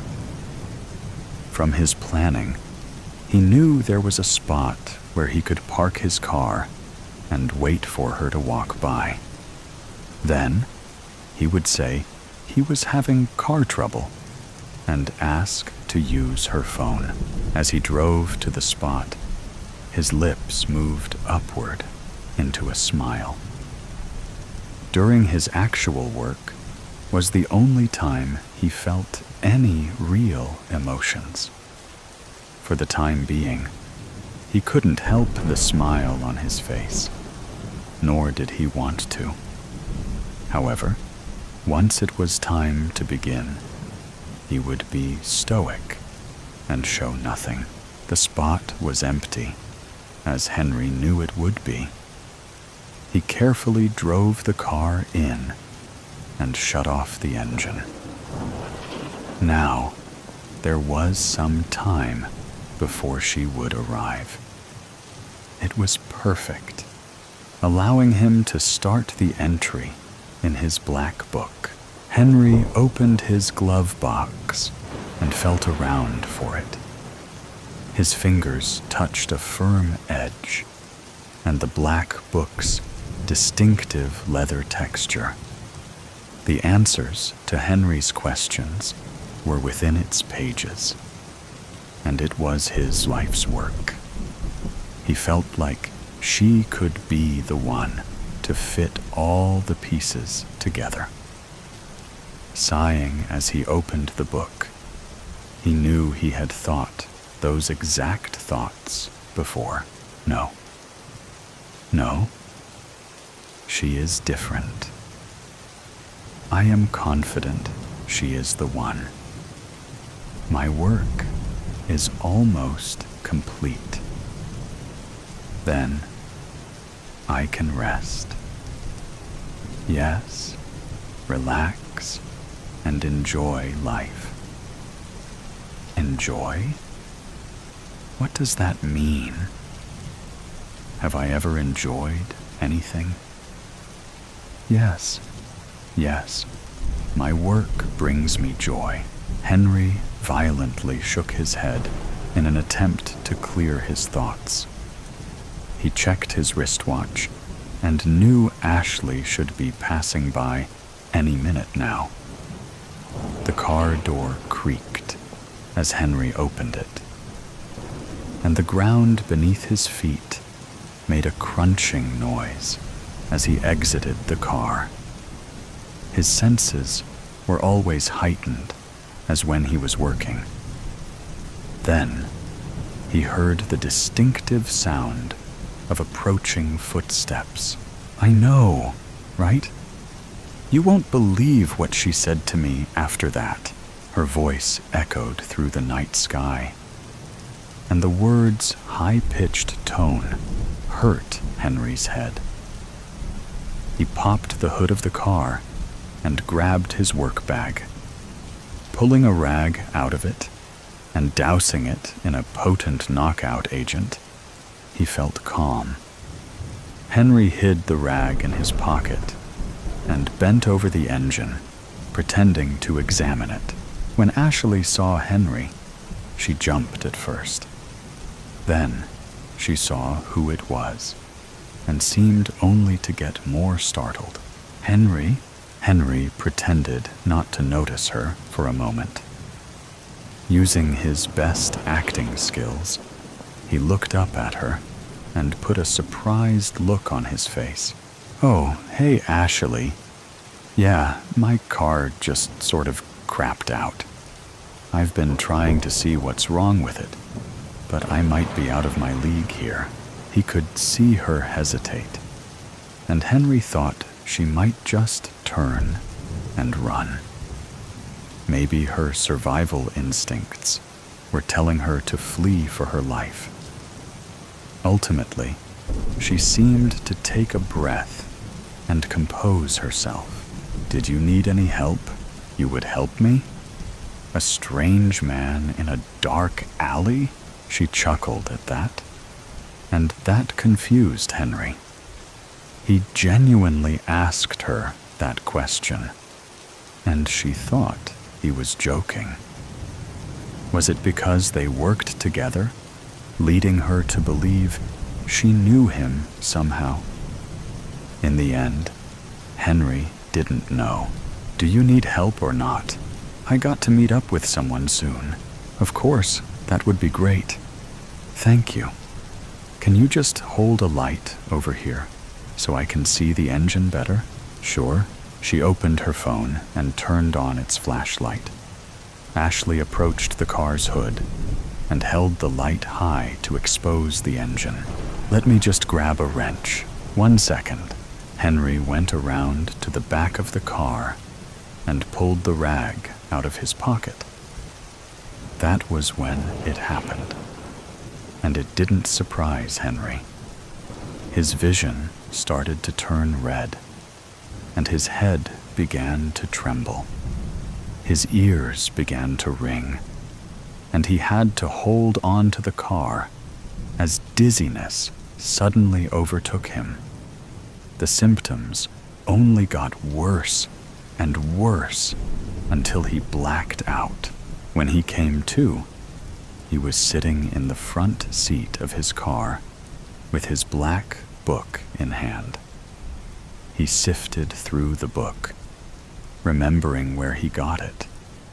It was at a yard sale, of all places, where he first saw the black book. The book seemed to call to him with its ornately designed cover. Immediately, he went over and picked it up. He remembered thinking that this book was what he had been missing his whole life. Henry gave the owner whatever insignificant amount of money they had wanted and left. That was the day his life had truly begun. Now, he had a passion for his work, his genuine work. Focusing on the present moment, he opened the book and read its most recent entry, Participant 264. Name, Ashley. Perky, attractive, promiscuous, naive, trusting, deceitful, social. Performed fingernail removal on both hands. She screamed in agony for several minutes, surprisingly. Then, she became silent. After a few minutes of silence, I proceeded with a finger removal. This elicited intense emotions from the participant, which went on for several minutes. After I removed all the fingers and the screaming and pleading stopped, more work was required. Starting from the wrist, I cut the skin and peeled it back all the way to the elbow. I took great care to ensure the patient didn't black out from blood loss. The results of the experiments had to be seen on the patient's face. This continued until there was no more skin on both her arms. At this point, the participant was slipping in and out of consciousness, and I knew it was time to end the experiment. I used an axe I bought from a camping store, and placing her head against the floor, decapitated her in 2 swings. It would have been 1 swing, but I lost my footing. It was very unprofessional, and I will take care to prevent this in the future. In conclusion, Ashley was an interesting subject, but not the one. She would not be the one to answer my questions. More experiments to follow. Henry sighed after he finished reading. He closed the book and put it back in his glove box. Looks like the book didn't find what it was looking for. When Henry tried to remember his life before the black book, he couldn't. If he tried to recall the memories, a great pain would follow. That doesn't matter to me anymore. I am not that person anymore. Move on. Wait a second. Maybe what I need is a fresh start. Just me and my book together. Yes, a new name and a new life. This town is getting old, and inspiration is lacking. Yes, yes, yes. He shook his head until the thoughts stopped, then rubbed his eyes. Henry checked his wristwatch and saw it was almost 6 a.m. they would soon be looking for participant 264. And the idea made Henry chuckle. There was no way they would ever find her. He had made sure of that. That didn't matter to him, though. He needed to look toward the future, for he was one step closer to knowing the value of a person's life. The barber's pole. Oscar sits in his barber's chair, reading the Trentonian on his iPhone, cataloging the day's stories for the early rush. Oscar pays special attention to the stock charts and the upcoming highway projects. People love to talk about making money and to complain about traffic. The bell rings and Michael walks in. He is a tall, well put together trader type in his early 30s, wearing a crisp white button-down and expensive men's Oxford shoes. Oscar yells, "Maria! Maria! Customer! Get in here, I need a wash." Oscar packs the espresso filter basket with Stumptown hair bender, espresso grinds, and tamps down the shot of brown powder. He purges the group head with a quick shot of steam, then locks the filter into the espresso machine and starts brewing. The dark, black espresso drips like droplets of dark black blood. Drip, drip, drip. Then the platelets of the steamy brew ruffle out the lighter oils and gases, lathering them into a milky brown crema in the top of the white espresso cup. It looks like coagulating blood congealing around the white skin of a fresh wound. The association with blood unsettles Oscar.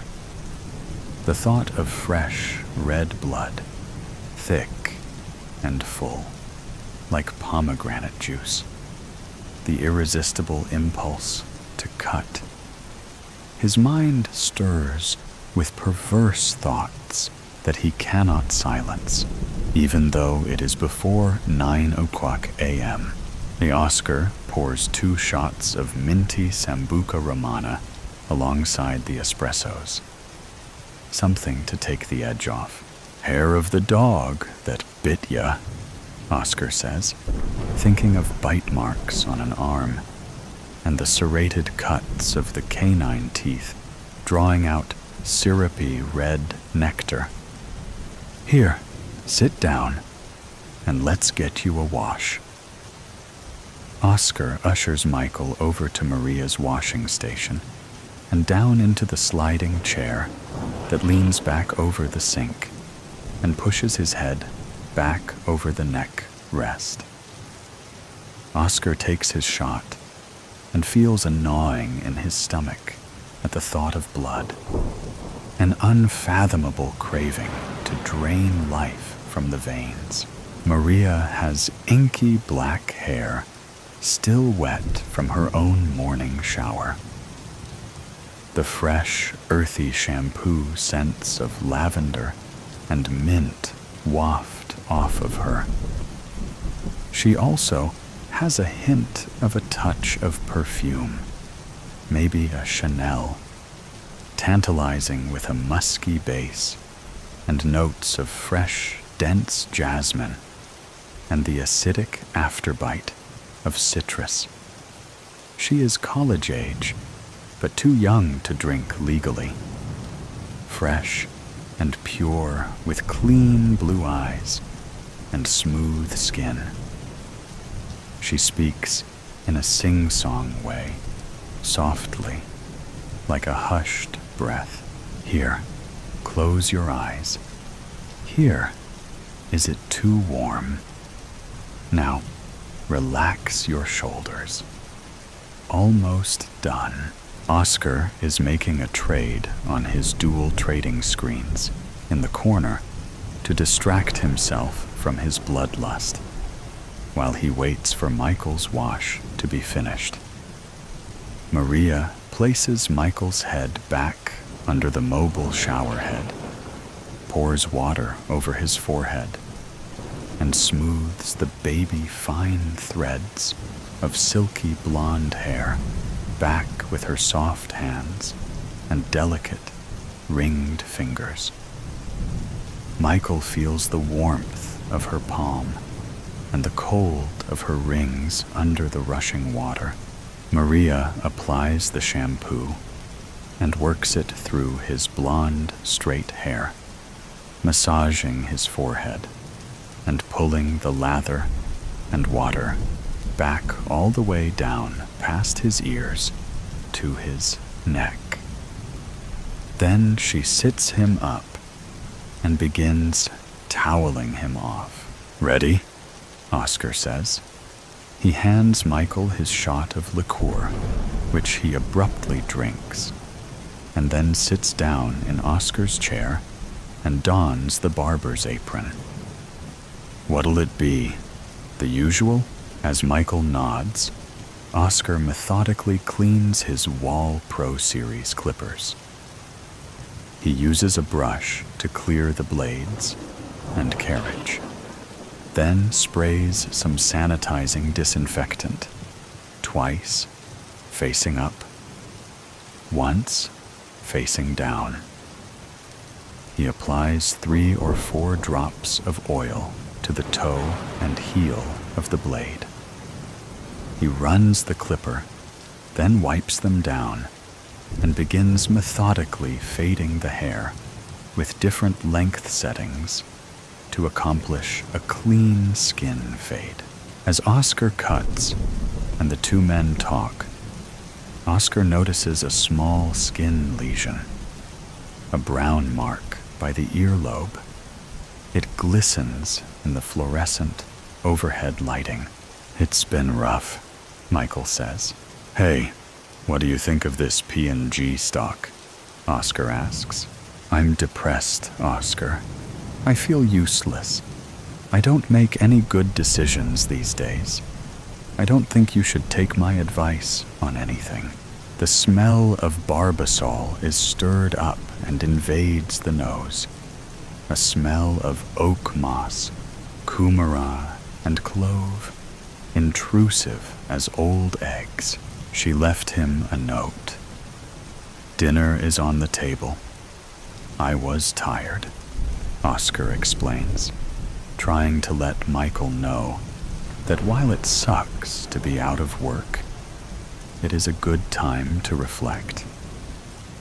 After all, it is sometimes work that gets in the way of relationships.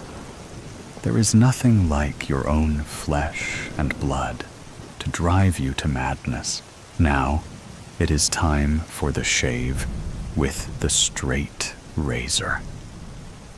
Oscar reaches over his shoulders and unbuttons the top 2 buttons.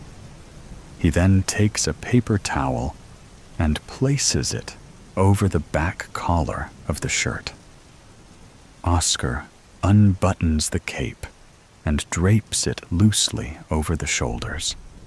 He pulls out a fresh linen towel and lays it over Michael's right shoulder. He then grabs a hot towel from the towel warmer with a set of tongs and pats it on the chin, mouth, upper lip, and cheeks, while Michael leans his head back and enjoys the steam of the towel, laid now over his forehead and eyes. Oscar uses a small brush to foam the hot lather in a cup. "You have a little growth I haven't seen before," Oscar says. "Oh yeah," Michael says. "Here, take a look," Oscar says, showing him the mirror, and where the little brown bump peeks out from the mounds of shaving foam. "Huh, guess I do," Michael says. "After your shave, you want me to lance it off?" Oscar asks, hopefully. Yeah, guess so, Michael says reflexively. Oscar licks his lips, purses them, nods his head up and down, and feels the adrenaline of the thought of blood rise to his forehead. What a rush. Oscar takes the straight razor off the shelf.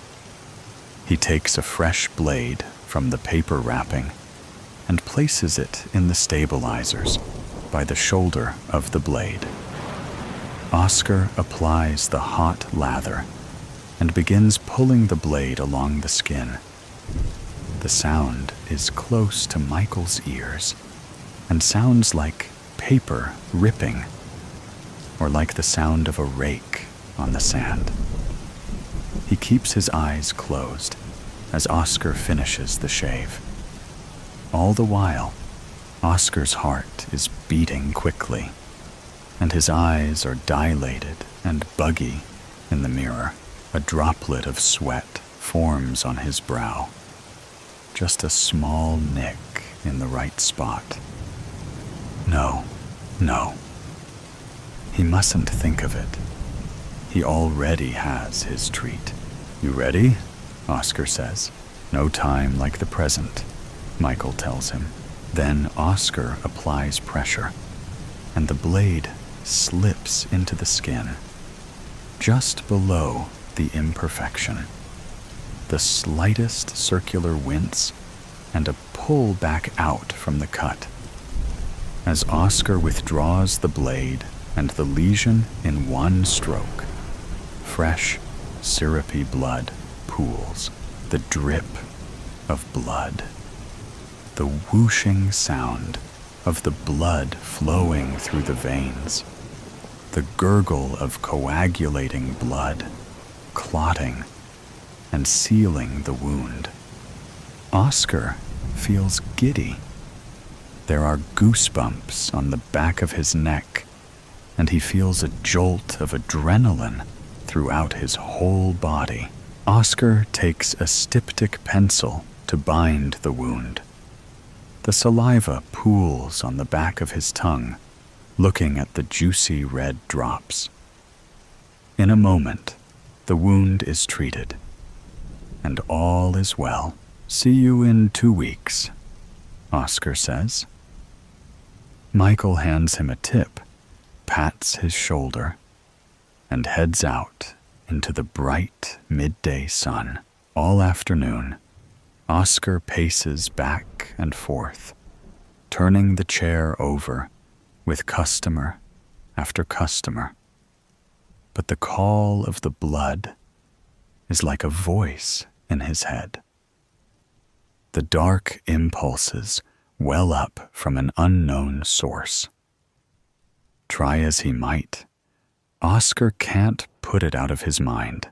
Oscar knows that in medieval times, the barber's pole was a sign of the bloodletting that old-time barber surgeons would perform in their shops. The poles are blue for the veins revealed under a tourniquet, and red for the flowing blood. It was thought that draining one's blood into a metal dish would extract bad humors that caused disease. Barbers also performed amputations, pulled and cleaned teeth, set bones, and even delivered babies. But Oscar could not get the thought of blood out of his head. E.B. had gone down to Two Brothers Pizza and brought back an Italian sub that smelled like wet feet and oil. As he ate it in giant bites, Oscar thought of the gush of blood a bite into human flesh would make. Maria skipped over and plopped down in Oscar's chair. You want me to scrape clean all the baby hairs on the back of your neck? Oscar asks Maria. If it isn't too much trouble, she whispers. Oscar gets his blade ready. and pulls up Maria's hair into a high bun, carefully making sure to get all of it held up in the air. Oscar applies the hot foam lather. He begins scraping clean the neckline, but he can see and feel the arteries and veins drawing up her neck. The sound of the blood vessels, the blue rivers running just below the surface, the smell of her Chanel perfume, the moist, young, supple skin. Oscar cannot resist the perverse longing for blood. He is disgusted with himself, ashamed. But the cut is everything. Almost done, Oscar says, tensing the blade in his hand and looking for his mark. Thank you so much, Maria says. But Oscar chooses his spot and dips the blade into the willowy flesh. A gush of blood spurts. A gusher. It spurts in a few plops, like a garden hose with your thumb over the nozzle. Then drips down onto the rim of her white crew neck shirt, pooling out into the linen fibers. Ow, she yells. Did you cut me? Just a little nick. That's all, Oscar says. But his heart is racing, and his hands are shaking from the excitement. He tends to her wound quickly, efficiently, and professionally, with great care. But Maria is not having it. I'm outta here, Pops. Until I get this looked at. Thanks a lot. Thanks for nothing, Maria says as she stomps out. But she will be back. Oscar smiles and pours himself some Sambuca Romana.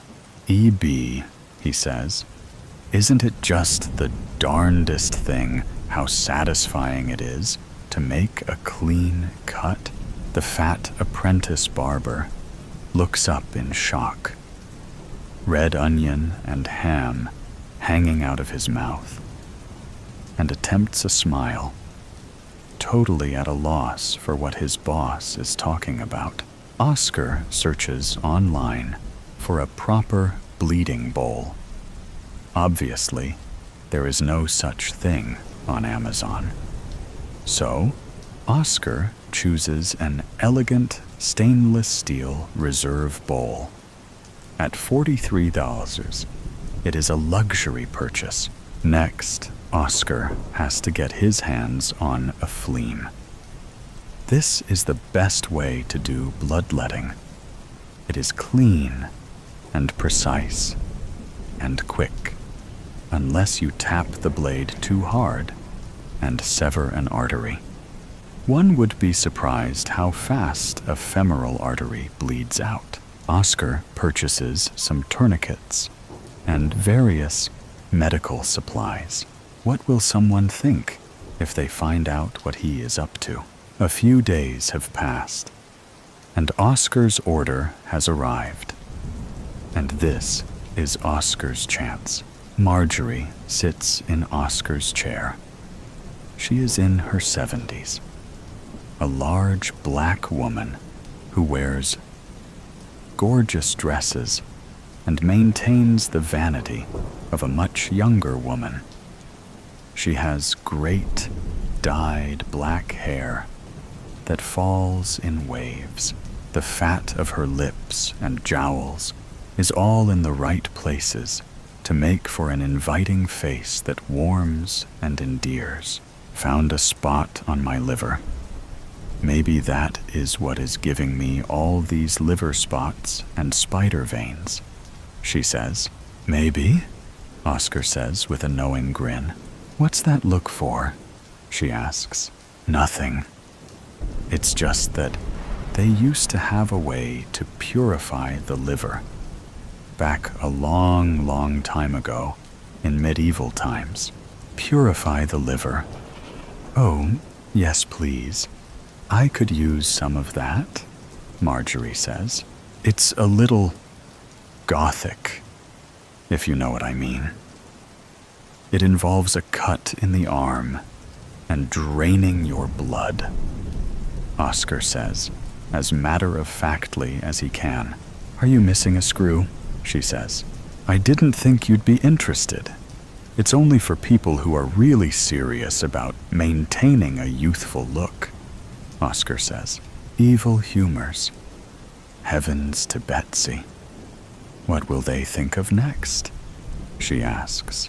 Like I said, not for you. I already knew when I brought it up. But I have had some who've had miraculous results, Oscar said. Now, these results, it can clear up the skin, she asks. You would never believe me if I told you. Takes off 10 years, Oscar says.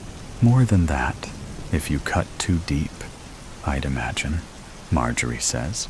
Well, we are all finished with your cut, so if there's nothing, I'll do it, Marjorie says. What, really? Oscar asks. Of course, 10 years, I have to see for myself, Marjorie says. Oscar fastens the tourniquet below her bicep. The veins under her black skin come forward. Deep blue rivers.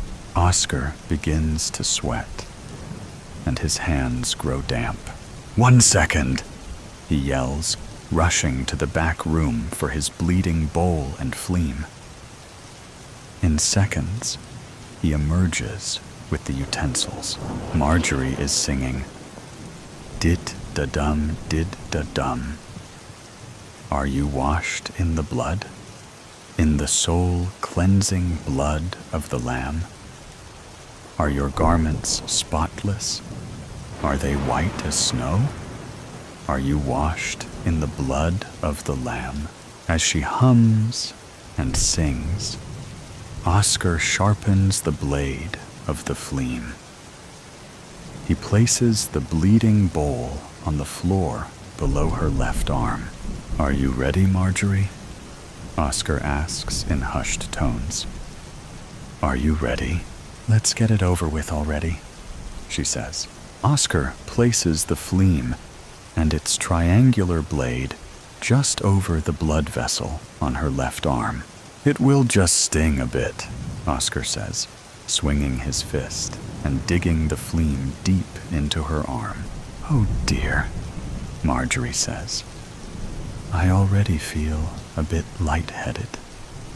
Oscar sees the trickle of blood run down the arm to the fingers and the drip, drip, drip, drip into the bowl. He grabs her bicep with pumping squeezes and says, More like this, Marge. This is better. Stop, Oscar. You are hurting me, Marjorie says. Just a little more, and it'll run good, Oscar says, with faraway eyes, glazed over in a helical madness. I'm losing too much blood, Marjoire cries. I'm going to bleed out. But Oscar cleans the wound with alcohol, does a quick butterfly stitch to seal the vein and the wound, and makes quick work with the bandages. Marjorie is ghastly pale. She gets up. She is trembling. She drops some money on the floor and turns and walks out in a trance.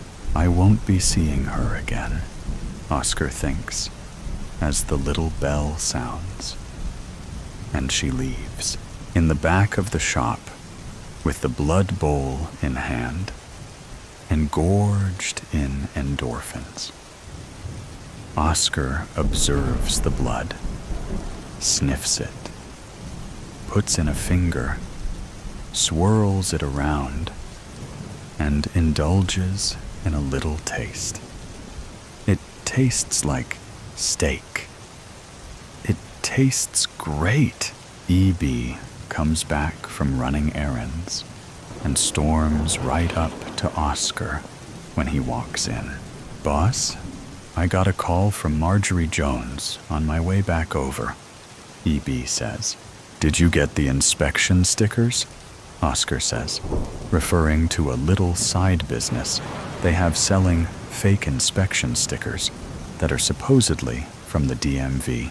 "Boss, that woman nearly died," EB says.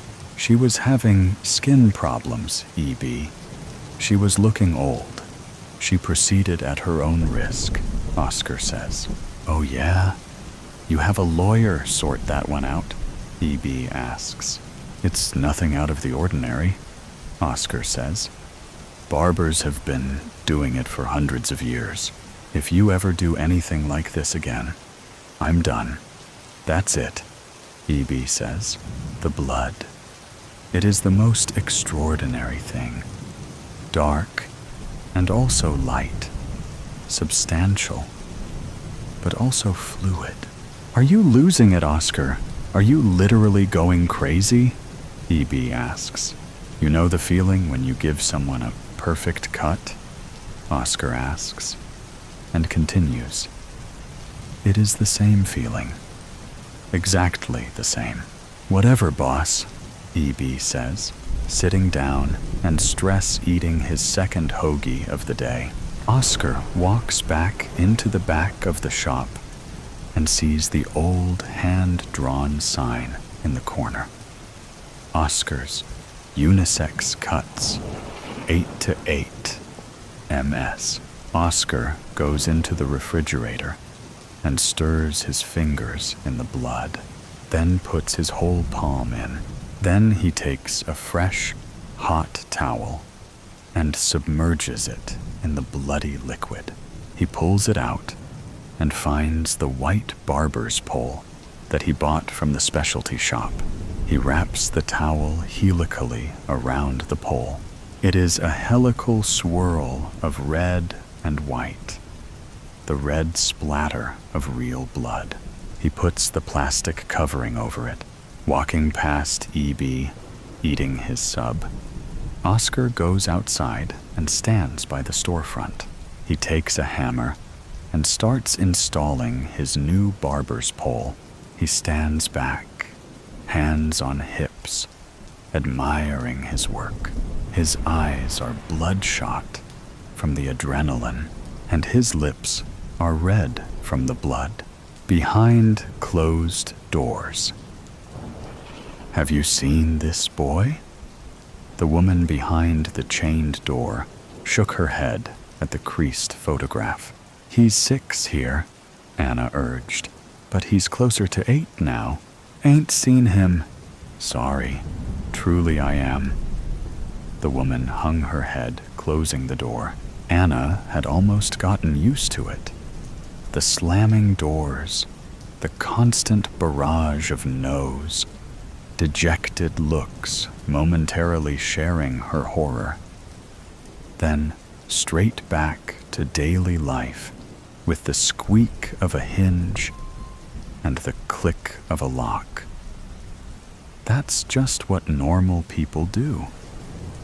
Life goes on, for most. Times she wished she could close the door on it, say goodbye, give up. But what kind of mother would that make her? Sliding the photo into her inside jacket pocket, she pressed it to her chest, where he belonged. Men huddled on the apartment steps, threw dice, and glared at her as she left.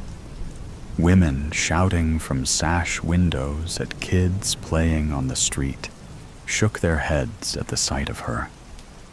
Sorrow? Pity? Repulsion? She didn't know, nor care.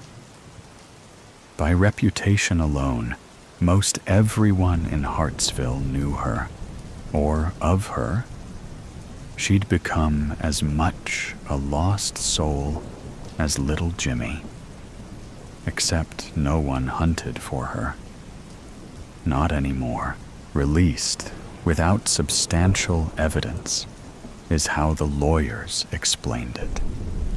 Not innocent, not guilty, somewhere in between, and cast into the worst court of them all, the public. Half the town and all her family blamed her for Jimmy's disappearance, and half again thought she murdered him. Some things just don't rub out after printing.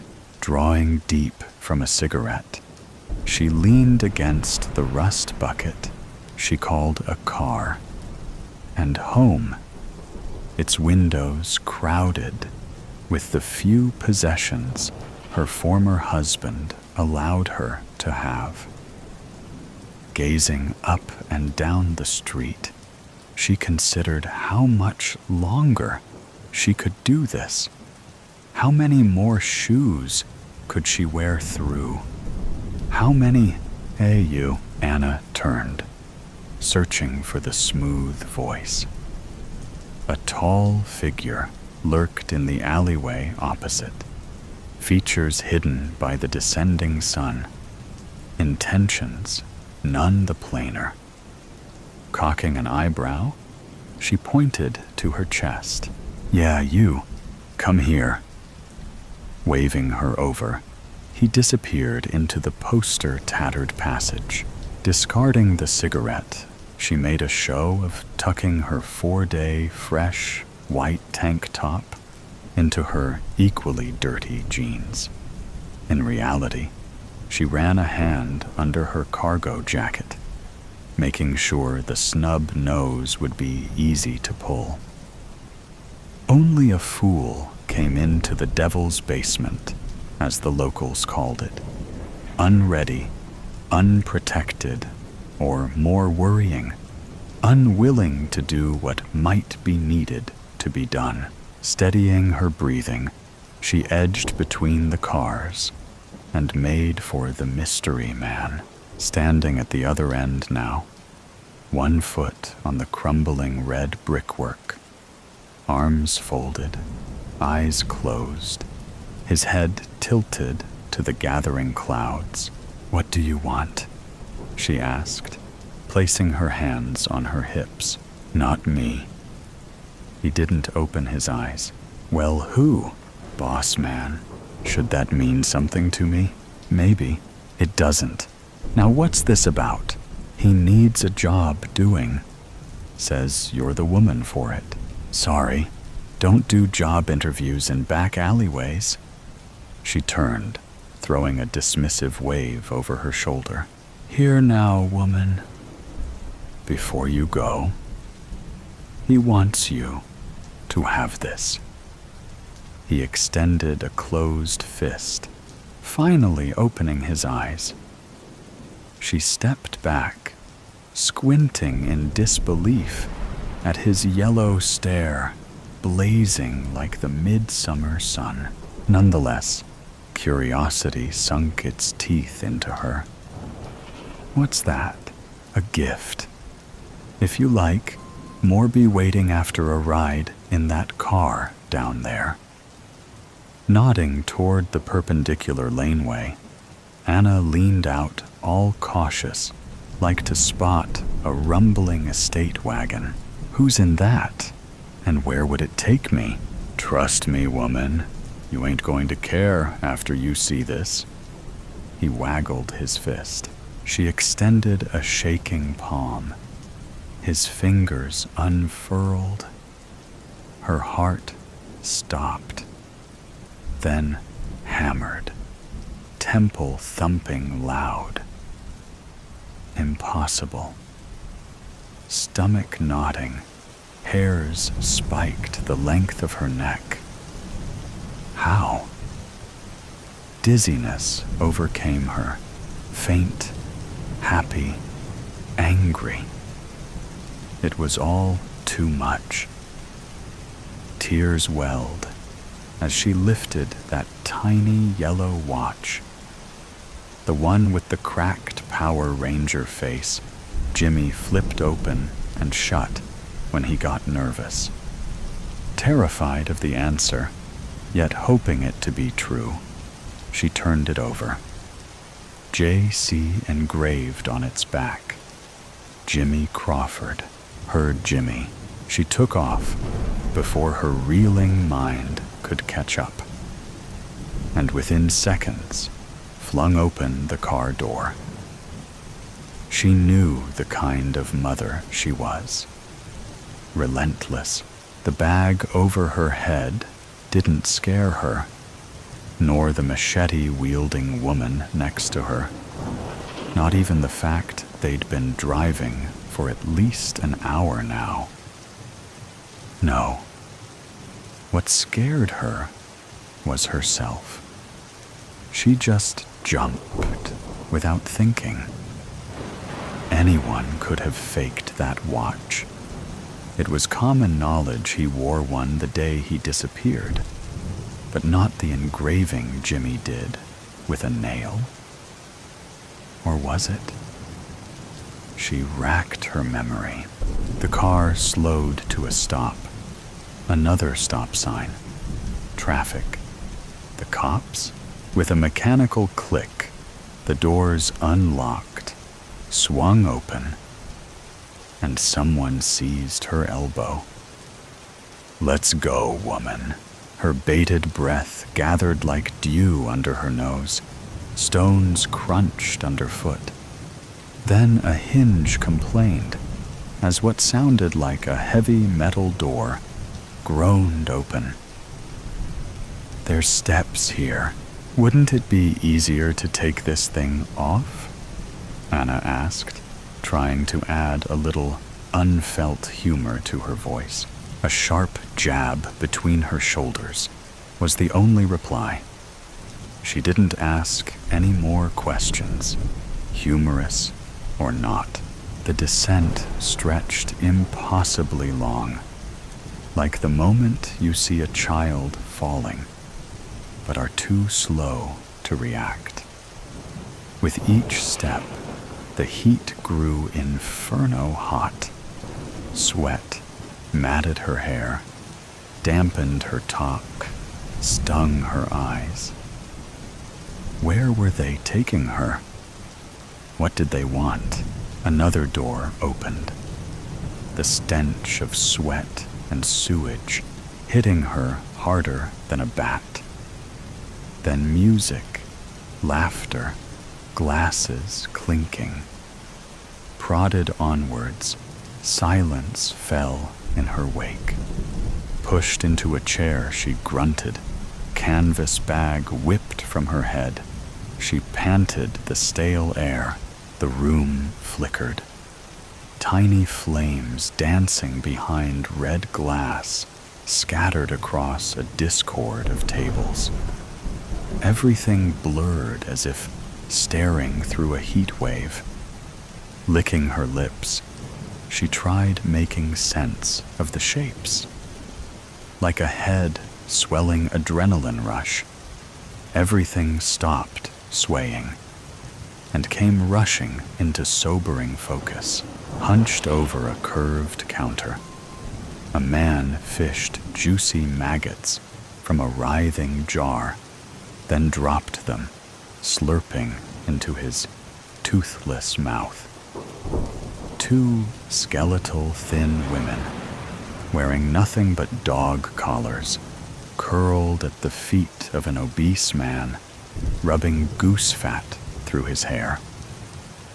Young men howled at a geriatric pole dancer, whilst an amputee burn victim served curdled milk. All the while, a man on a small stage played dirty blues on a gore-splattered guitar, face a snarled rictus, fingers bloody stumps, vomit climbing her throat, blood draining from her face. She gripped the round table as a drowning man may grip driftwood. Jesus Christ, not quite. She spun to the chocolate, rich-voiced stranger opposite. He wore a smoldering cigar on thin lips, a sneer in his ember eyes, yellowish smoke drifting from flared nostrils. "You this boss man?" He nodded. Courage boiled from the gun in her waistband. "Where's my boy?" Around. He waved a hand festooned with many rings across the debauchery on display. "You'll see him when the time's right, when the deal is done." He leaned from the shadows, elbows making the table creak. "Prove it. Prove he's here." Yellow eyes dropped a tattered ball of fabric into boss man waiting palm. Then he threw it at Anna. Unrolling that faded Superman t-shirt, her chin trembled. Jimmy's t-shirt. What happened to him? Did these people hurt him? She swallowed her fear and the urge to run. Jimmy was here. After 2 years, she finally found something. Something more terrifying than these foul bastards. Hope. What do you want? Where did you get this? She cuddled the disintegrating garment. No small talk? She held his burning gaze. Fair enough. He was wearing it when we found him. Where? Not far. Right under your nose, actually. A neighbor. A fucking what? She leapt up, anger hammering her chest. He held out his hands. Calm, Anna. I'm here to help, Anna. Help? Why? Let's say I've a soft spot for the innocent and outcast. He gestured to sit. She complied. Although it's not the only reason. You see, I provide a service to our little community of Hartville. And you? Well, you are 2 birds, 1 stone. Wouldn't it be nice to stop running? Get the vengeance you deserve. Vengeance? I just want my son. Please. Her voice broke, unstoppable tears falling. You'll want revenge. Boss man studied his nails without a care in the world. A local woman came to me, told me of a man, a terrible man, patrolling the local parks and schools, said he was offering sweets and toys to her nieces to get into his van. Smart girls ran away. The police, however, did little. The law is weak that way. He paused, puffed his cigar, and blew smoke into Anna's face. So I sent some of my hounds, he nodded to Yellow Eyes and Machete, to rain some hell on this pervert. Thing is, it was clear that his house, his deviant prison, was being used by more than just him. A ring, as they say. We searched the premises, found poor Jimmy chained to a bed frame in the basement with 2 others, little more than malnourished sex dolls. Anna's stomach turned, terror and anger searing her insides. She wanted to hurt someone, anyone. A little torture goes a long way, Anna. Remove a little flesh, and tada, the pervert gave up the names of his accomplices. Would you like to know who they are? Jaw clenched. She hissed the word. Who? I'll give you 3 names. You do what needs to be done. You'll see your boy again. We have a deal? How will I get back here? I don't know. Levi will go with you. Yellow's eyes winked at her. So, is that a yes? No sooner had she agreed than that damn canvas bag was pulled over her head once more. Anna dove into the station wagon's back seat, ears ringing, heart thumping, throat choked with the metallic aftertaste of gunpowder. Levi smiled between the seats. "Damn, Miss Crawford, you a cold bitch. No hesitation. He opens the door, and you just fucking drive already," Anna barked, balling the cuff of her jacket and rubbing at the crimson mottling her face. "Ha, okay, you the boss tonight." Anna stared out the rear window at the tree-lined street and white picket fences speeding by, concerned neighbors stumbling into the road to investigate the woman, wailing over her husband's body at 46 Broken Ridge Avenue. Little did they know the service Anna just did for them. Eradicated suburban filth. First of 3, she rested the revolver on her knee.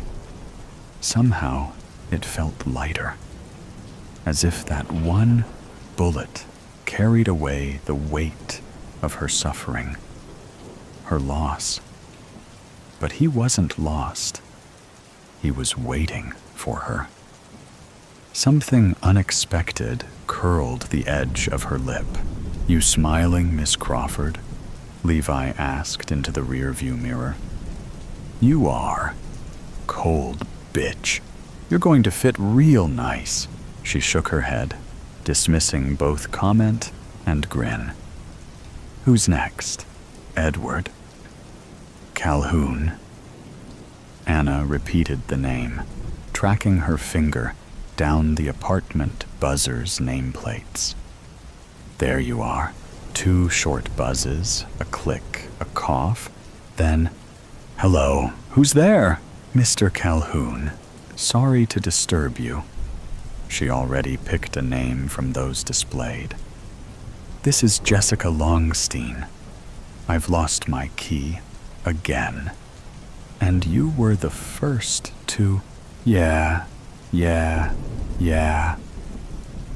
The electrical hum of the magnetic release sent a chill down her spine. Not fear, but anticipation.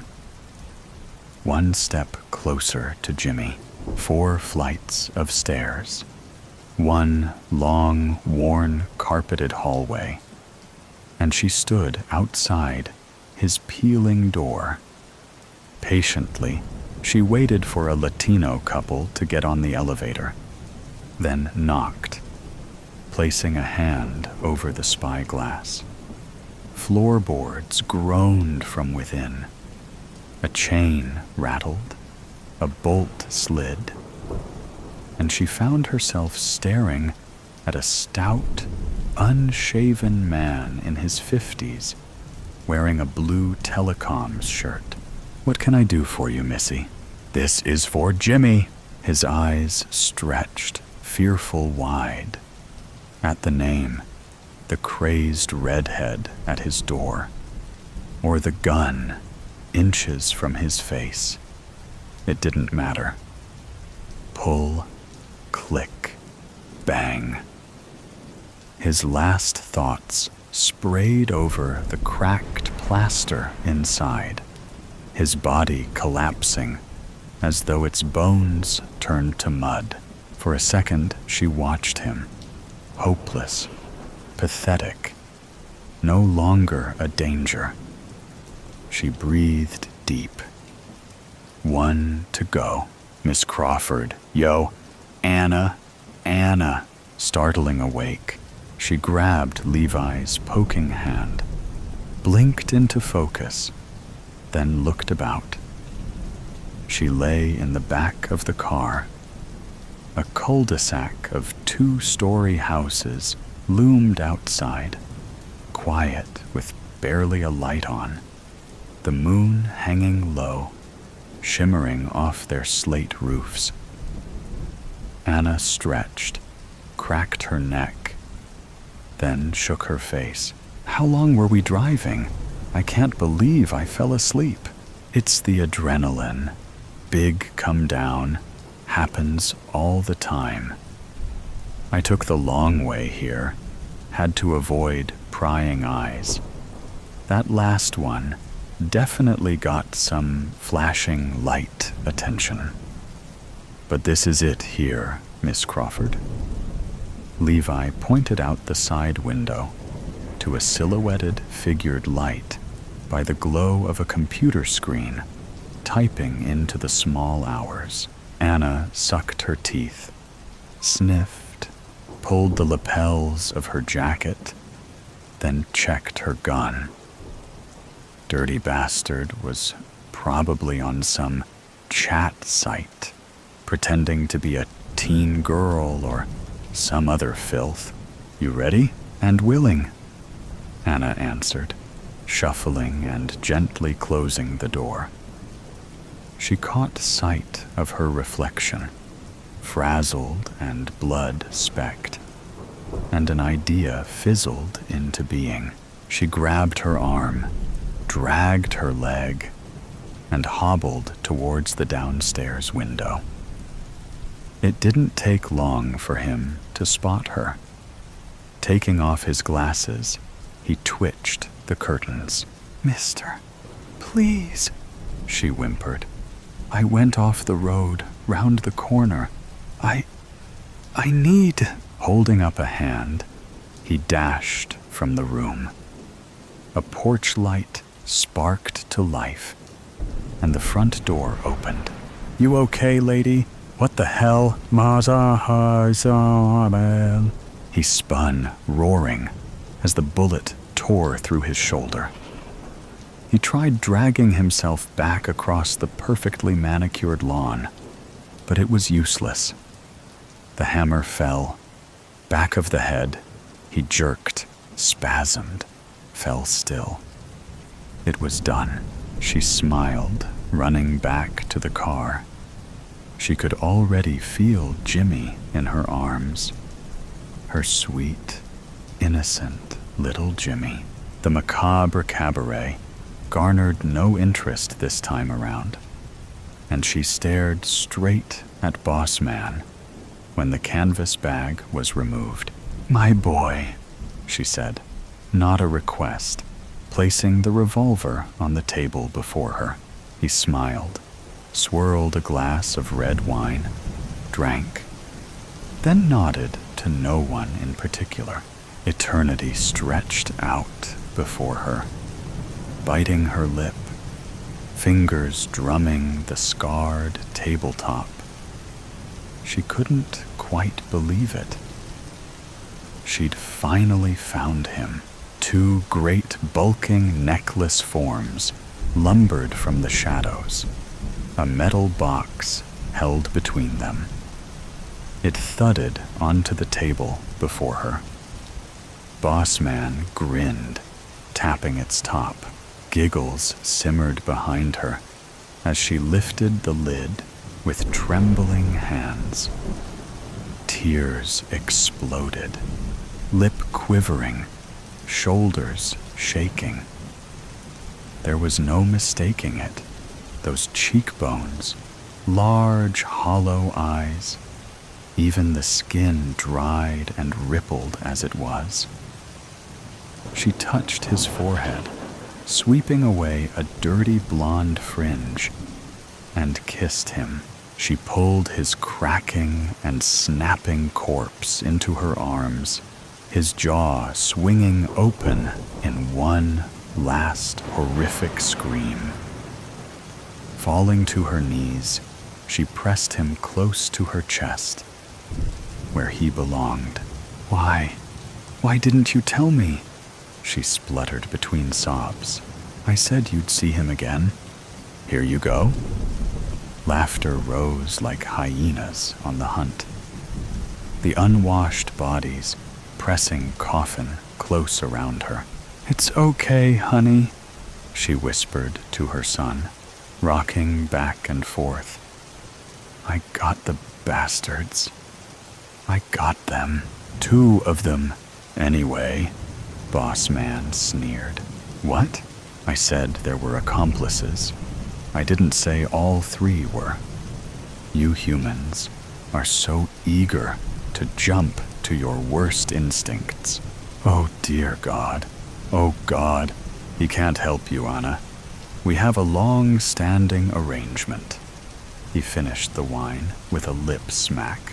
Why are you doing this to me? You're monsters, all of you. Boss man leaned forward. Didn't I say I've a soft spot for the innocent? Poor Jimmy suffered because of you. You're the monster who left her 6-year-old son alone in the park whilst you scored some smack. She wailed. I'm clean now. It seemed pointless to try to explain.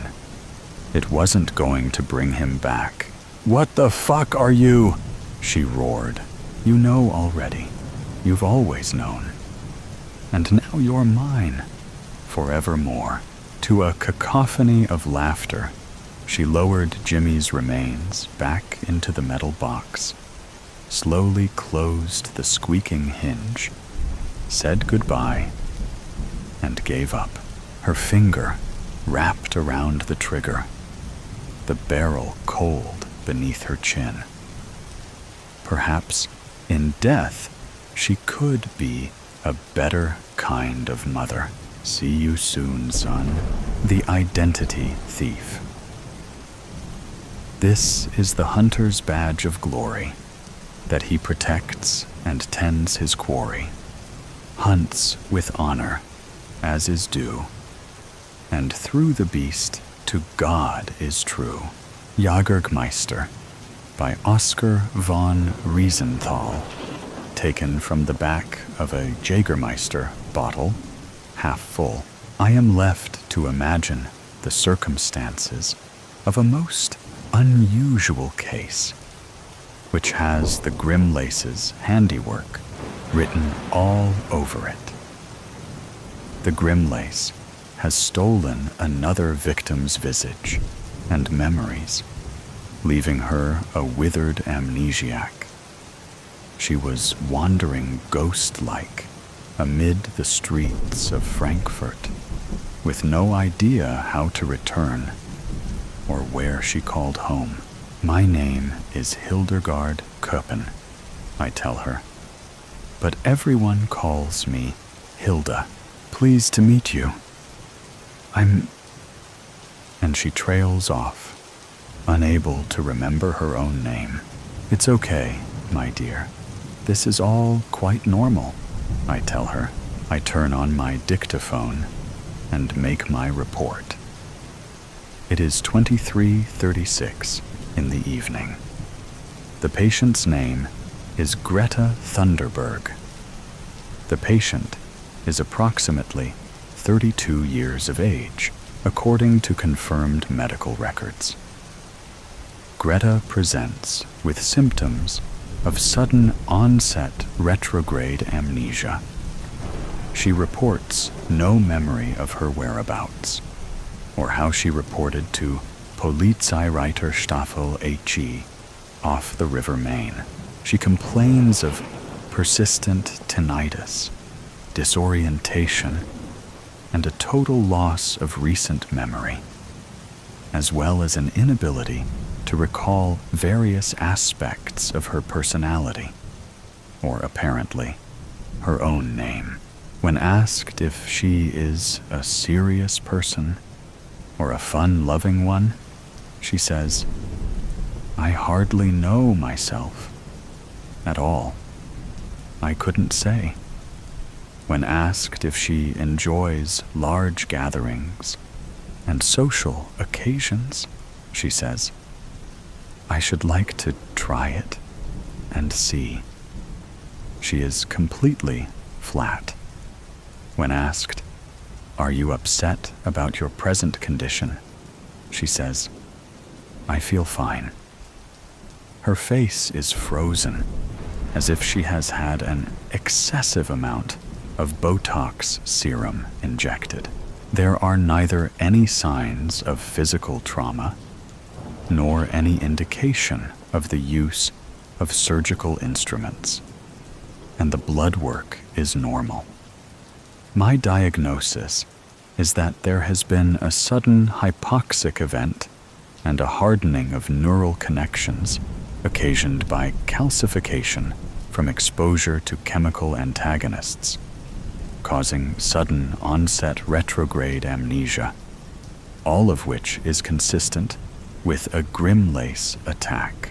I release the patient back to her police escort, who thanks me and is on his way. Brainy. That's me. Cut it, treat it, study it. I do it all. Neurosurgeon, neurologist, and neuroscientist. Check, check, and check. And you can add dissect it to that list. Did you know that forgetting is actually part of the learning process? I'll bet you didn't. But not everyone has brains on their mind like I do. My true calling, however, is the hunt for the Grimlace. I have been stalking this freak of nature for over a decade.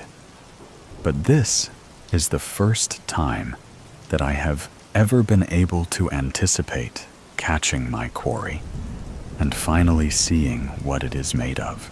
We are the Knights of Kadosh, a sect of the Scottish Rite. We are closely aligned with our brethren, the Knights of Tavistock in St. Petersburg. We hunt monsters. And my special assignment these many years is to rid the world of the dreaded Grimlace. After all this time, I have finally found a witness to the first Grimlace attack. Just past 1 o'clock in the morning, Agatha is coming to life. The tea kettle is whistling in the kitchen, and Agatha hums as she pours herself a cup, her hand shaking as she tips the kettle. Although Agatha was a precise woman and always had her hands perfectly manicured, the ends of her nails are growing out with ragged abrasions, and the nail polish is badly chipped. Our shared apartment is a high-rise at 140 West in West End Sud. There is a view of the city skyline and the Taunus Mountains beyond. "Where have you been, Heidi?" "I've been worried," Agatha asks. "Interviewing a victim of an attack," I say with a shrug. "I called you 2 hours ago. Remember, Mum? But what about your dinner with Renee? Did you forget?"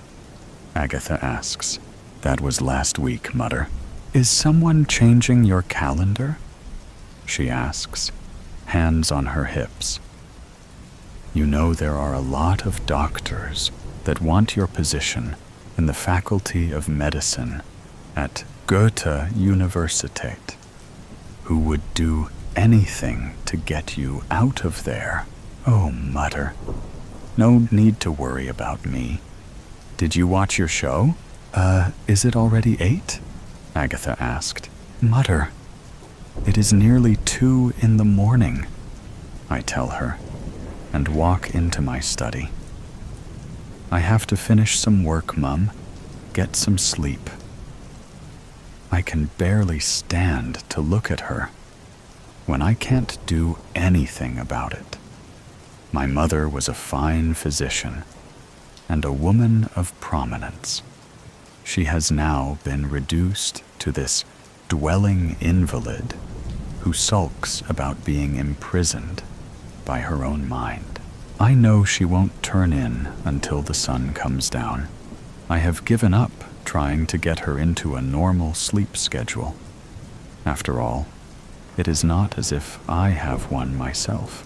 She'll just sit on the balcony now, staring into space, as if the vista of the horizon will give her a chance to remember that she is in the process of forgetting. It has taken nearly a decade, but I am able to locate the stagehand who was present the night of the first Grimlace attack. The English theater was playing Saint Joan of the Stockyards, and Diril Verloren had top billing on the playbill. Louise recalled, "I've heard of that play. He was playing the meat-packing magnate, Pierpont Mauler," Louise says. "And you were there, watching from behind the curtains, during the entire play?" I ask, jotting notes.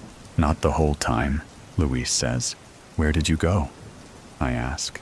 "At one point, I ended up going out back in the alley to have a cigarette, and found the understudy, Roach, speaking with a strange-looking woman," Louise says.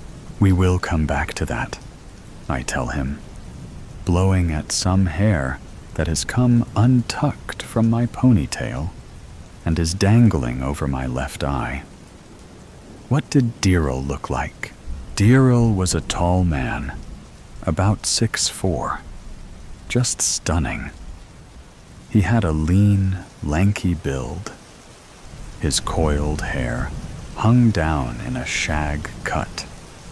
He had large, straight, white teeth that gleamed in the stage lighting.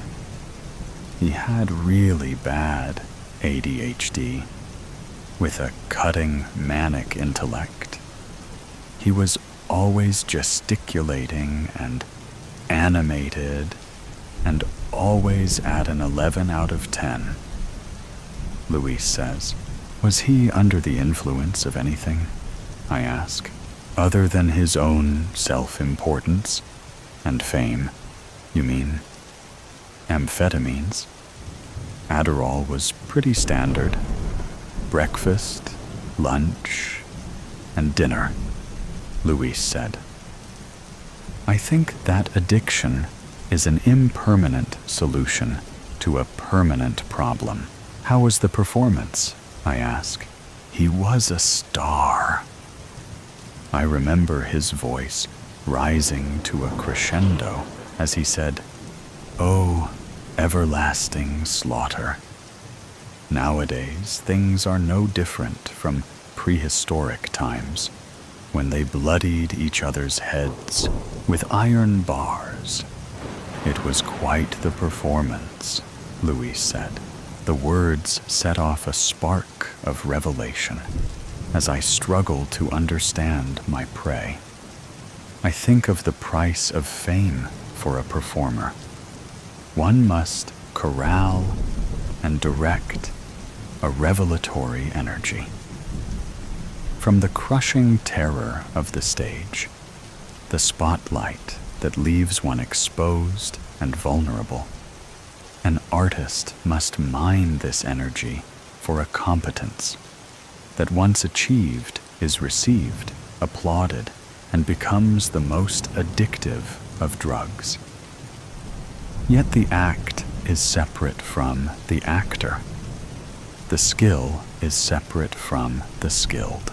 The applause is not love, but mere recognition. This is not connection. There is a deep spiritual appetite in all of us for true connection. Nothing looks like a better cure for being invisible than fame. And yet, fame is the great invisibility cloak, a mask more isolating than a veil of solitude, for it expunges the person altogether, elevating their vocation, and placing all value in the performance of their craft. The person behind the act starves and is strangled and becomes a slave to their role. I think of how similar this is to my mother's spells of dementia and the forgetfulness brought on by Alzheimer's. In between those shining moments for her when she has clarity of thought, in between those turns upon the stage, both die and fade into oblivion. Returning from my daydreams, I ask, did anyone have any reason to wish him harm? Just Rach Egeman, a little worm of a man. That is what we called him. Irm the Worm, ever since he played some slithering stock character named Irmin. Name just stuck. Anyway, Rach was next in line for the male lead on one show after another, and he couldn't get anywhere with his career with Deerl in his way. He had the acting chops, but he wasn't a star. He was short, unmemorable looking, just average in every way, whereas Deerl was extraordinary all around. It was never a fair contest between the two of them. And you say you saw Rach speaking with someone in the alley during the show? I ask. Why, yes, in fact, we knew her. She was a stage designer, a mystic gypsy from the outskirts named Emile Scioli. A real loner, if there ever was one. She was a sharp-featured woman of about 70, thin as a bird, with a long pea coat. Always wore a blue amethyst Hamza on her neck. She was smoking a Marlboro cigarette impatiently, Luis recalls. Did you overhear what they said? I ask. Yes. Did you bring what I asked? She said, stamping her foot against the bitter cold. Then he responded, I have it. That was it. And then he rushed back inside with something in his hand. So what happened next? I asked. At some point, toward the end of the play, Deerl collapsed. When he came to, he was like a man possessed. He began pacing the stage, and then as he looked out over the audience, he screamed at them as if a wild animal, baring its teeth and growling to keep a threat at bay. And do you know what caused this transformation? I ask. No one does, Luis says. Are there any working theories? I inquire. There is a rumor that Aisha was deeply jealous. Apparently, Rach had originally been cast as Pierpont Mahler. It was all settled. The playbill was printed. But then Deerl called the theater director and said he was interested in the part. They couldn't refuse. So Deerl upstaged Rach right when he had his big break. Rach could not forgive it. He went off in long tirades. Some believe that Emile Scioli, the gypsy, was part of a group that worshipped the Croton Duvel, the toad devil. They had tattoos of toads stamped on their eyelids and believed that this deity possessed the ability to erase memory, to turn invisible, and to walk among men as a blind wanderer, spreading the void of loss among the people. Some believe that toads are poor sinners serving a penance of tears and relegated to the dank, dark places and to a life of slime and bugs in order to purge their souls. Wandering spirits in an earthly purgatory, the grips and stage hands, who know Rach best, said that he has a pearl toad statue given to him by Emile Scioli that has the words inscribed on it, which say, Beng Tasser Toot. And they say the toad has a golden choker collar on it and is somehow connected to the affliction poor Diril suffered. They say that Rach guards the toad statue with his life, and if it is ever destroyed, Daryl will be healed. This is very helpful, Louise. That is a lot to digest. I'll be in touch if I have further questions. I tell him, the grim lace has no shadow. It walks below the street lights in the alley, donning a black cloak. Its hands and face are green. Its face has no contour, just a flat canvas, until it dawns the visage of one of its victims as the grim lace slinks through the streets of Frankfurt by the train station. The streets are filled with drunks, prostitutes, and panhandlers. An old man sits with a bottle, huddled in a corner by some trash overflowing from a dumpster. He has rags about his shoulders, but his face is thin and handsome below his rugged, unkempt beard. The grim lace turns his green blank face to the man, who looks at him transfixed, and the grim lace latches on to him. A beam of translucent, opaque jelly forms between them, the bond, and the grim lace slinks in, bends to his knee, and draws out the man's visage, the man's memories, and shrinks within his robes to the height of his victim. Renewed, he stands to his feet, like a performer taking on a new role, and gains comfort in his own skin, lets the memories inhabit him, and he throws off his cloak, strolling into the square. I receive a call from the detective. He tells me that there has been a beggar who has gone missing. His daughter has come to the precinct to make the report. He tells me that the incident occurred near the train station. I thank him, and I am off with my hunting bag to find the grim lace.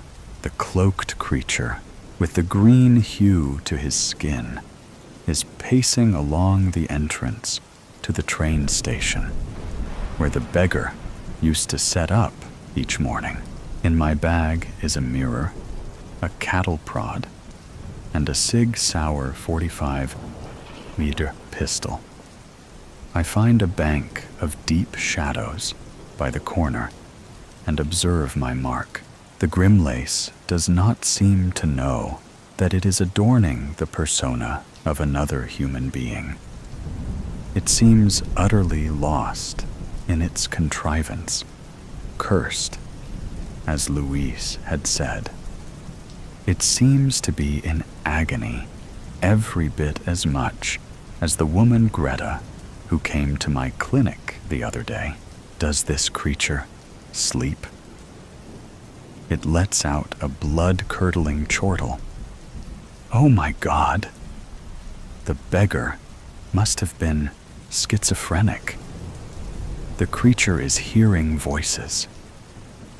I see the creature begin the painful, agonizing pantomime of a schizoid talking to himself and arguing a rationalization audibly, projecting failures to a second personality or a persecutor. This is one of the most common psychotic breaks, where the mind cannot accept its own failures and must personify or anthropomorphize its afflictions. If you hadn't told on me, I would have kept my job. You were drunk. Drunk. It was you.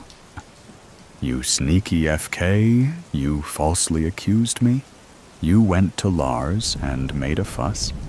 And see where I am now. I hope you are proud of yourself. Rat, rat, rat. And you are the one. You.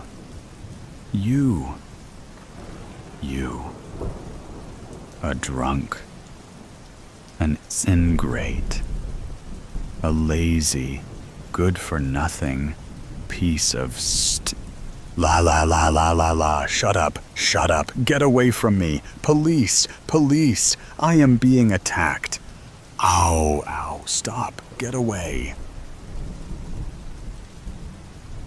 I didn't touch you. No, stop. Get away. Violator. Violation. Stop hurting me. Stop talking, you dirty snitch. I watched the Grimlace rummaging back and forth, gesticulating manically, screaming, yelling, and talking to himself in a fierce blame jeopardy that I know from experience can go on for many hours. The paranoid spell of a tortured mind trying to reconcile an unacceptable fate and a cruel, unforgiving world that hands down curses and bruises with indiscriminate malice. I could find him again soon. I could make a quick detour. He would be going on like this for hours, if not days, until he was arrested, which would just land him down at the precinct.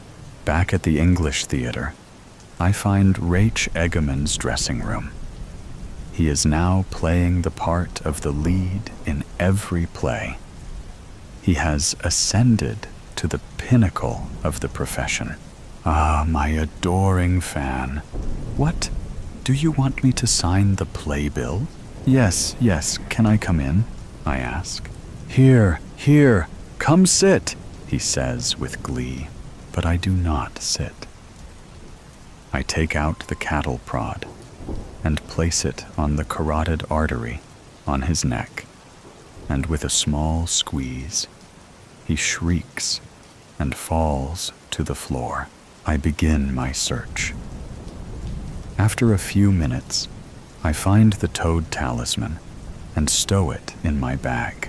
Back by the train station, Dirrell is still going on and on. I take out my gun and the toad statute. I place the statute on the ground. I fire a single shot, and the talisman shatters into 1,000 pieces. I look over at Dirrell and see his face suddenly return to its natural state. I walk up to him cautiously. I am Hilda, I say. I've been searching for you a long time. Where am I? Dirrell asks. The train station is just down there. What do you remember? I ask. I don't know, Dirrell says. You must be disoriented, I say. It's more than that. I don't even know who I am, Dirrell says. Quite right. But who among us really does? We all wear 1,000 masks and scarcely know where the real person begins and the artifice ends, don't you think? Who are you? Dirrell asks. Let's go back to my clinic and see if we can't get this sorted out, I tell him, as we walk together in the eerie alleys of a lovely Frankfurt night. We pass by the English Theater, and I watch as Dirrell's eyes sparkle with intrigue. What are they playing tonight? Dirrell asks. The Sculptor of Lyon. Jacques heard someone enter his 5th-floor studio, heard the heavy groan of the old wood door, heard the tired thing thunder back into place, slamming with a finality that said no more. And it was the only thing that stopped him from pitching forward from his balcony into the street below. Rich heels snapped against the scuffed parquet floor, and the boards underneath strained against the weight of every step the stranger took. "Hello?" came a man's voice. Jacques relit his cigarette for the 4th time and looked out over Lyon. His studio was the top floor of a tower, sitting in the crook of the Saône, and he had a lovely view of the Pont de la Feuillée. They still called it the New Bridge, even though it had been reconstructed nearly a decade ago, in 1841. He could just see one of his lions from this angle, a stoic beast carved of marble, watching over the people of the city as they crossed the bridge. One of his first commissions. "Hello?" came the man's voice again. It was curious but calm, familiar but unrecognizable, a voice that tugged at his memories and hid at the corner of his eye. Jacques huffed. If he should fall from his balcony, he'd tumble 5 floors and strike the cobble below. With luck, head first. But it would leave a mess for his landlady. And besides, he had company. Ah, but the Pont de la Feuillée. If he snuck out at night, he might throw himself to the mercy of the Saône and let it wash away the grayness of his life. "Hello? Jacques? Out here." He flicked the last of his cigarette over the railing. On the balcony, the steps drew close, and only once Jacques felt the presence of another beside him did he turn. And Jacques, startled, beside him stood a man dressed head to toe in rich reds and blacks, accented with gold buttons and chains and jewelry. His boots were buckled with gold. His hands were covered in black satin gloves, and upon his head sat a broad-rimmed hat with a white feather in the band. The clothes screamed wealth, if not style, though perhaps they whispered a style to come. "Monsieur Desrosiers." Jacques cleared his throat. "Pardon me, sir, but I was not expecting you." "No matter." Monsieur Desrosiers smiled and patted Jacques on the shoulder. "I've come to take a look on my commission." Something cold shifted in Jacques' bowels. The commission. It was the one thing he didn't want to think about, and the one thing he couldn't stop thinking about. It was beautiful. It was hideous. And for better and worse, it was the only thing that kept him alive.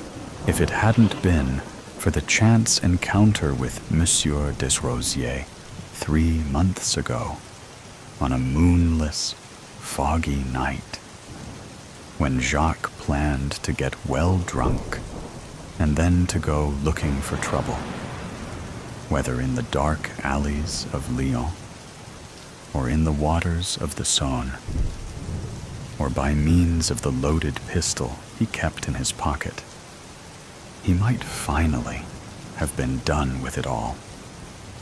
But when they ran into each other just outside Fournier's, Monsieur Desrosiers insisted they enter the bar and share wine.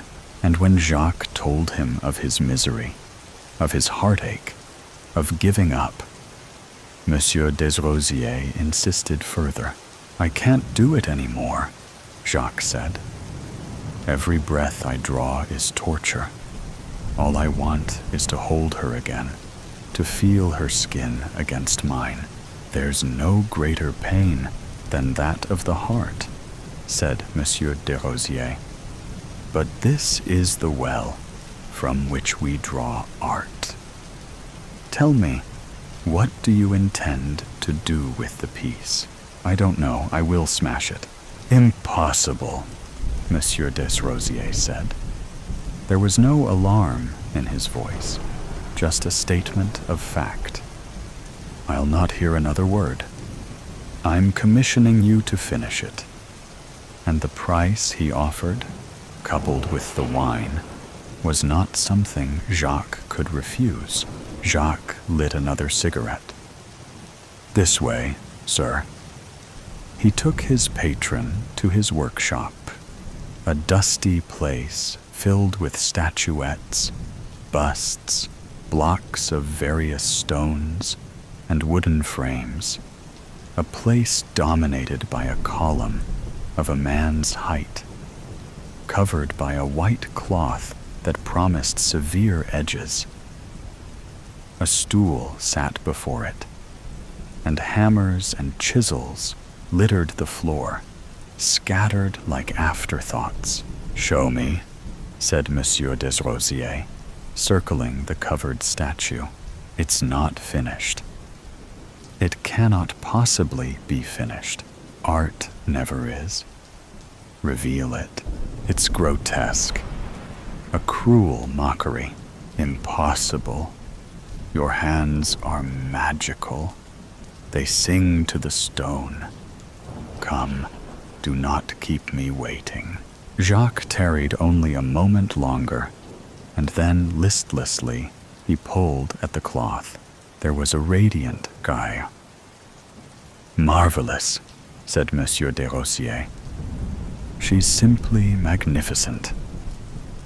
He touched the cold marble, placed his hands on the midriff, ran his palm up the perfectly smooth abdomen, cupped an ice-cold breast. Jacques felt his throat harden. Said Monsieur Desrosiers, his thumb and forefinger cradling a nipple. "Such attention to detail. So like the real thing." His hand slid to the abdomen again, and then began sliding lower, following her contours, following the map of her muscles and flesh. Lower, ever lower. "Sir." Jacques grabbed the other's hand. "Sir, please, it's unfinished, very delicate." Monsieur Desrosiers locked eyes with him for just a moment, but then a wide grin bloomed on his face. Of course! How boorish of me to interfere with the genesis of art. But I tell you, you have made an exquisite piece here. It's so like life." Jacques felt the cold in his guts roil. He beheld the work that consumed him, the statue of Camille, the torso of Camille, rather. She stood on the stumps of her hips, and she had no arms. Neither had he been able to bring himself to carving her head, her precious face. Not yet. Not ever, perhaps, but lifelike? Yes, Jacques had to admit that was true. He knew the map of her. His fingers had traced her every path, and he'd drunk deeply of her, gotten lost in her shallows. He couldn't count the nights they'd spent in soft embrace, or the fervent daylight moments they'd stolen together. There was no greater love, he knew, and she was forevermore his heart. It was Monsieur Desrosiers that had introduced them. Monsieur Desrosiers, his enigmatic patron, the man who discovered Jacques, who secured his first commissions and helped him build a name for himself. The man convinced of magic hands, convinced that there was nothing they could not sculpt. The man who knew very well what he was doing when he brought Jacques and Camille together, and then left them alone. Ah, but this cold, dead stone. It merely looked like Camille once. Looked like her before her death, before her murder. It was hard and unyielding, and had none of the vibrant warmth of the real thing, of his muse. This was a horrid effigy, and no more. You have outdone yourself, Monsieur Desrosiers said. Truly, your work honors my niece. It's unfinished, Jacques whispered. I have a hunch it soon will be. I've a sense for these things, as you know. No magic hands myself, but a sense about art, yes. Now come, we will celebrate your progress and looming breakthrough. Monsieur Desrosiers brought libations. They started with wine and moved on to absinthe, and all the while Monsieur Desrosiers talked about his views on art, and how through it, he firmly believed, man could pierce the veil through force of will alone, he said, to create, like God. Jacques' vision swam, but Monsieur Desrosiers seemed cogent, no matter how much he downed. But the conditions must be right. We must truly want it, as only the empty heart of the artist wants. Soon, Monsieur Desrosiers said, you are my most prized sculptor in all of my stables. Soon you will prevail. I don't doubt it. Now, I leave you to it. Jacques finished what remained of the bottles after his guest departed, deep in the black of night. The man was strange, and always appeared at just the right time, or just the wrong time. It was M. Desrosiers that introduced him to Camille, and then later introduced him to the news of her death. It was he that found her, strangled, they said, among the rose bushes on the family estate. The murderer never found. It was he. Jacques didn't know if it was he. M. Desrosiers was the last to see her alive. That didn't mean anything. Besides, it was disrespectful to harbor such suspicions about the man who funded him. Besides, it was too terrible to consider if Monsieur Desrosiers had played a role. If instead of doing something about it, Jacques had merely taken those funds. Jacques downed the rest of the absinthe and settled into fitful, fanciful dreams. In his mind, Camille came back to him. He embraced her statue, and in the moonlight, she turned into his lost love. They danced through the night and laughed, and he twirled her faster and faster. 1,000 questions filled his mind. How had she returned? What was the other side like? Did she still love him? Did she know he still loved her? But all were strangled by his pressing need to hold her, to have her. They loved like it was their last day, their first day, their only day. And he fell asleep in her embrace, tangled in sheets, feeling the warmth of her touch once more. By morning, that touch had grown cold. He awoke to a piercing headache and found himself draped over the unfinished statue, the headless, faceless cadaver, the armless and legless corpse, the pale imitation of a woman whose voice he could barely remember, whose touch he craved more than breath itself. Cold, cold, cold, but soft. He gripped her shoulder and found his fingers sank into the marble, deformed it like skin. Gray skin, pallid skin, and webbed with dark veins, nearly black. He rose to sit, tried to lift her, and found she bent backwards as though she had a spine, as though she were flesh. Dead flesh. Jacques recoiled, swore. What was this? He wondered. Was this the drink? Had his mind finally broken? That was when he noticed himself sinking into his bed, his sheets, bunched in his tightly closed fist, had themselves grown soft and veiny, and covered in irregular tufts of hair.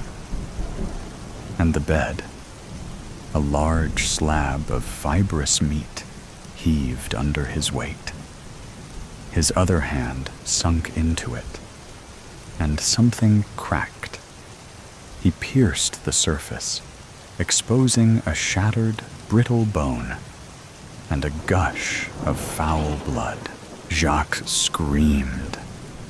The bed heaved under him as he leapt to the floor, and the parquet beneath his feet turned almost at once into a meshwork of impossible fingers, too long and too short, with too many joints, fused at all angles, all writhing and snapping and cracking under his panicked retreat. Every tool he touched turned into a shivering mass of malformed bone and sinew, screaming of wrongness, and every wall he stumbled into blossomed into a rippling bruise, a labyrinthine organ, a tortured thing filled with fluids. The air in his studio grew hot and moist, and blood and other things dribbled from 1,000 open sores. His shrieking unending, he charged for his door and the stairway beyond. But no sooner had he placed his hands on the heavy wood than it cracked into a wee of ribs, hiding a colossal, misshapen heart of dozens of chambers, each beating a deafening drum and spurting gore everywhere. Jacques turned and fled for his balcony. Too late. The balcony itself became a broad, lolling tongue which rolled back and kept him inside, and thousands of jagged, splintered teeth erupted from both the ceiling and the floor. The whole tower shuddered, ground against itself, writhed in fury and meaningless pain, and collapsed under its own weight. It pitched forward and splattered into the Saône with a finality that said, "No more bedtime for Muriel. Cocoa, warm, not scalding, with pink marshmallows. And use a mug this time. I don't need to lose any more porcelain by knocking it off the table in the middle of the night. Use your brain, for fuck's sake." "Yes, Muriel," said Angela, nodding as she tucked the hummingbird motif duvet around the octogenarian's neck. "I'll be right back. You just get comfy and listen to Barry." "Listen to Barry," the old woman with the silver hair scoffed, shuffling under the covers as if in criticism of the way she'd been positioned. "Why do I have to listen to Barry? He's a wanker. Why do you always play him?" "Because you love Barry Manilow," Angela replied, making sure the personal alarm on Muriel McCandless's bedside table was in reach. "And he's the only one who gets you to sleep. Don't tell me I'm wrong. We've experimented with Neil and Lionel, but you always end up awake all night. We're not doing that again." "Barry fucking Manilow," said Muriel, flopping her arms against the mattress like a petulant child. "Sounds like a cat being strangled. Absolute wanker." Angela couldn't suppress a giggle as she made her way across to the door, pausing to retrieve the tray laden with pill bottles and blister packs of various medications from the dresser beside it. "And why is that horrible painting still on my wall? I told you, I don't like it. It gives me nightmares. For fuck's sake, put it in the bin." "I did put it in the bin," Angela said, pausing by the threshold to straighten said picture with her free hand. 10 times. And you always tell me to put it back because it's your anchor, whatever that means. It's a fine painting anyway, one of your best. I have no idea what it is, but those slabs of overlapping color really do jump off the canvas. It's horrendous. I was stoned when I did it, like all the rest. And the idiot sheep lap them up. Pretentious twats with more money than sense, putting value on my neuroses. "So true," Angela nodded, leaving the room. "But at least they made you a fortune. Now, don't nod off before I come back with your cocoa." She said the same thing every night, winking at the lady of the house, whose head propped up on 2 Hungarian goose-down pillows was glaring daggers. "I might have to drink it myself." "Don't you dare touch my butler's chocolate, young lady," Muriel called as she pulled the door shut. "It's Cadbury's we get for you, and you better fucking drink it." With the thick slab of mahogany secured in the doorframe, Muriel's shrill voice faded, and Angela's giggle turned to a chuckle as she made her way downstairs. Miserable Muriel. Moaning Muriel. Malicious Muriel, but also her Muriel, and despite her contrariness, she loved her. Nobody could put up with her for long. Not her husband, who she said passed away to escape her. Not her kids, who she said found careers in faraway countries to avoid having to visit. which was good for Angela, who was used to dealing with foul-mouthed, cantankerous old biddies, having looked after her mother for years. It meant she got the gig of a lifetime as a live-in nurse and maid to a world-renowned, reclusive, abstract artist, free food and board, the run of a manor on private land in Wexford, surrounded by nature. What more could a 30-year-old carer of the elderly, sick of working endless shifts in soulless hospitals, and keen to fulfill her ambition of providing one-on-one personal caregiving, ask for, other than a cup of Butler's chocolate before bed? Reaching the bottom of the stairs and turning towards the kitchen, she fished her phone from her pocket to check the notification she'd felt buzz in some minutes before. WhatsApp from Freddie. "I'm here. Is the cranky old bitch asleep yet?" Shaking her head, Angela used her thumb to type. Not a bitch. Eccentric. And no, not yet. Making her chocolate. Out soon. Hope the pizza's ordered. Phone back in pocket.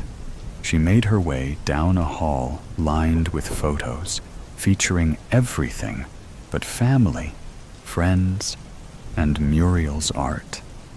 Because she had no friends, hated her family, and her art terrified her. Shouldering her way through another thick door into the kitchen. The back door stood open, and it was freezing. The chill October temperatures having made themselves at home. "What the hell?" said Angela, placing the tray on the marble-topped kitchen island.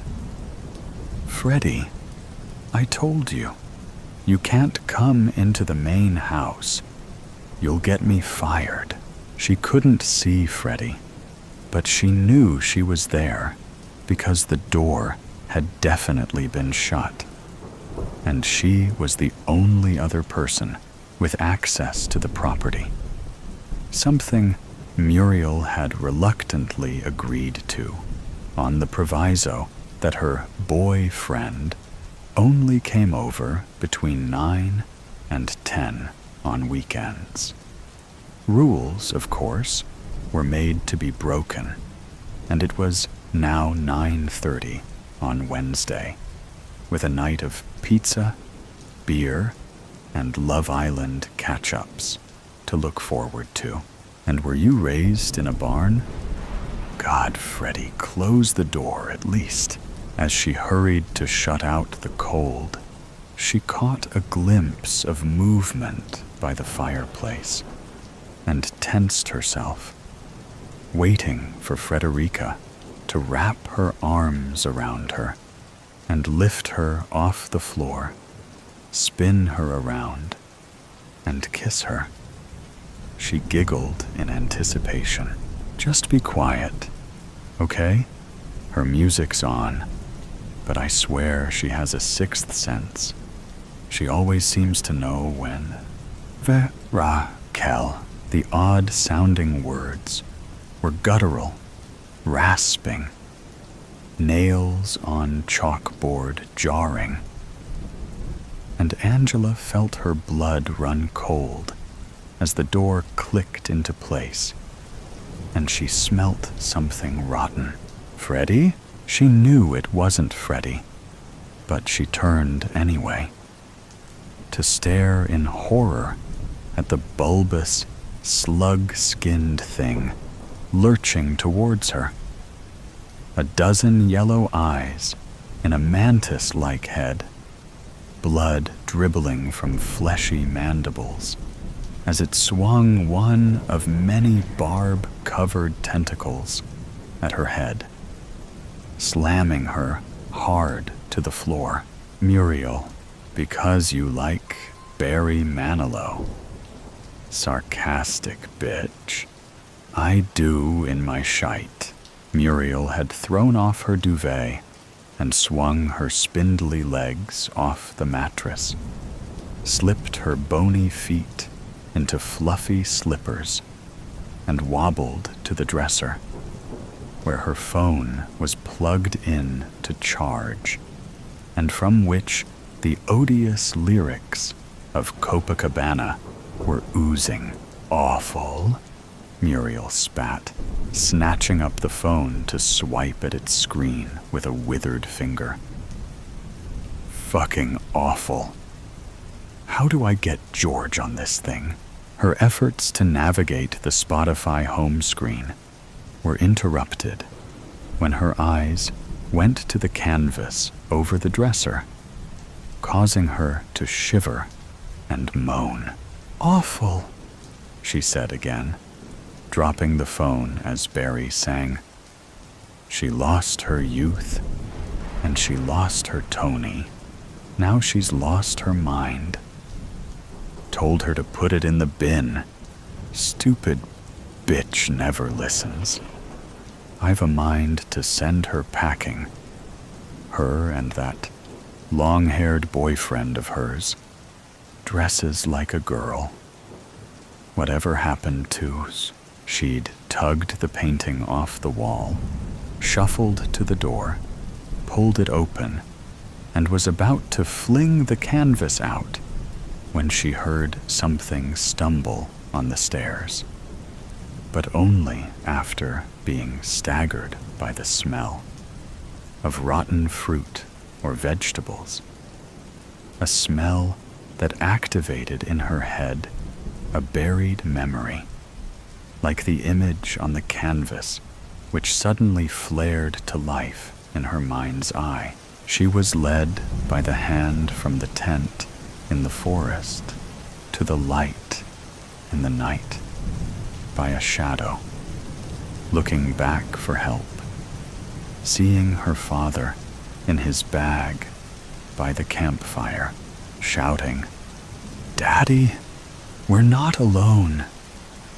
To no response, shivering in her nightdress, pine needles stabbing her bare feet, when she looked forward again, in response to the shadow telling her its name, she was entering the light and finding it filled with an indescribable array of frightening objects, machines and devices, glowing in bright colors. A chair, which she was placed into, to be pushed towards a hulking monster that reached dozens of wriggling tentacles towards her, making her scream. Arnold? She surprised herself by muttering, as her knees gave out and she collapsed, landing with her head outside her door, turned towards the source of the smell, towards the glistening black thing that was lurching up the stairs on lumpy legs, like a bipedal squid out of water, black as tar, drooling blood, tentacles whipping in the air. "Arnold," she said again, though she didn't know why, just that the name had entered her head when she recognized the odor, an odor she'd smelled only once in her life and forgotten, an odor she remembered now as memories of that night in June 41 exploded in her mind like Luftwaffe bombs. The night she wandered off during a camping trip with her family and got lost in the woods for 3 days. Unknown colors, unidentifiable shapes, morphing, mutating, surging around her like waves, and amongst them, yellow eyes, drooling pincers, tentacles in her mouth, wriggling deep, filling her throat. "Are you Arnold?" Muriel asked, pushing herself up to kneeling, watching the monster approach. "Did you take me away?" The terrifying beast of many tentacles reached the top of the stairs, brought its insectile head level with hers, narrowed its sulfur yellow eyes. Words that sounded like Crachet, Verakel came from its blood-smeared mandibles, and Muriel straightened in defiance, remembering the sounds, remembering the smell, remembering it. "Did you take me?" she demanded, as a long-sought understanding of why she hurt the way she hurt, and dreamt the things she dreamt, and channeled the visions she was plagued with finally materialized. "You filthy, alien pervert!" The creature drew itself up to full height, spread its pincers wide, and issued an ear-splitting shriek that sprayed droplets of blood on Muriel's face. "You stole my life!" The fiery 87-year-old spat, struggling to her feet as the monster hissed. "You filled me with hate and anger. Tusak Verakel," it said, stepping closer, swinging its tentacles back to Mu'il. It was Angela, appearing on the monster's back, wrapping her arms around its neck, her face a mask of horror, bloody and torn, flap of skin dangling from one cheek, lips burst, eyes swollen, glaring. "One," she forced past mangled tongue. "Call Porice." The alien monster thing shrieked and thrashed and slammed itself into the wall, reaching up and back, coiling tentacles around Angela's head. Muriel, snapped from the fugue-like state she'd drifted into by Angela's appearance, felt delayed panic race through her and turned, tottered back into her room, swung the door shut, and reached for her phone, still connected to its charging cable on the dresser. "I've been alive forever," Barry crooned, "and I wrote the very first song." For the second time in as many minutes, the old lady's trembling hands gathered up the phone, then dropped it again as the door burst open. An airborne, headless Angela flying through, slamming into Muriel, and knocking them both to the floor.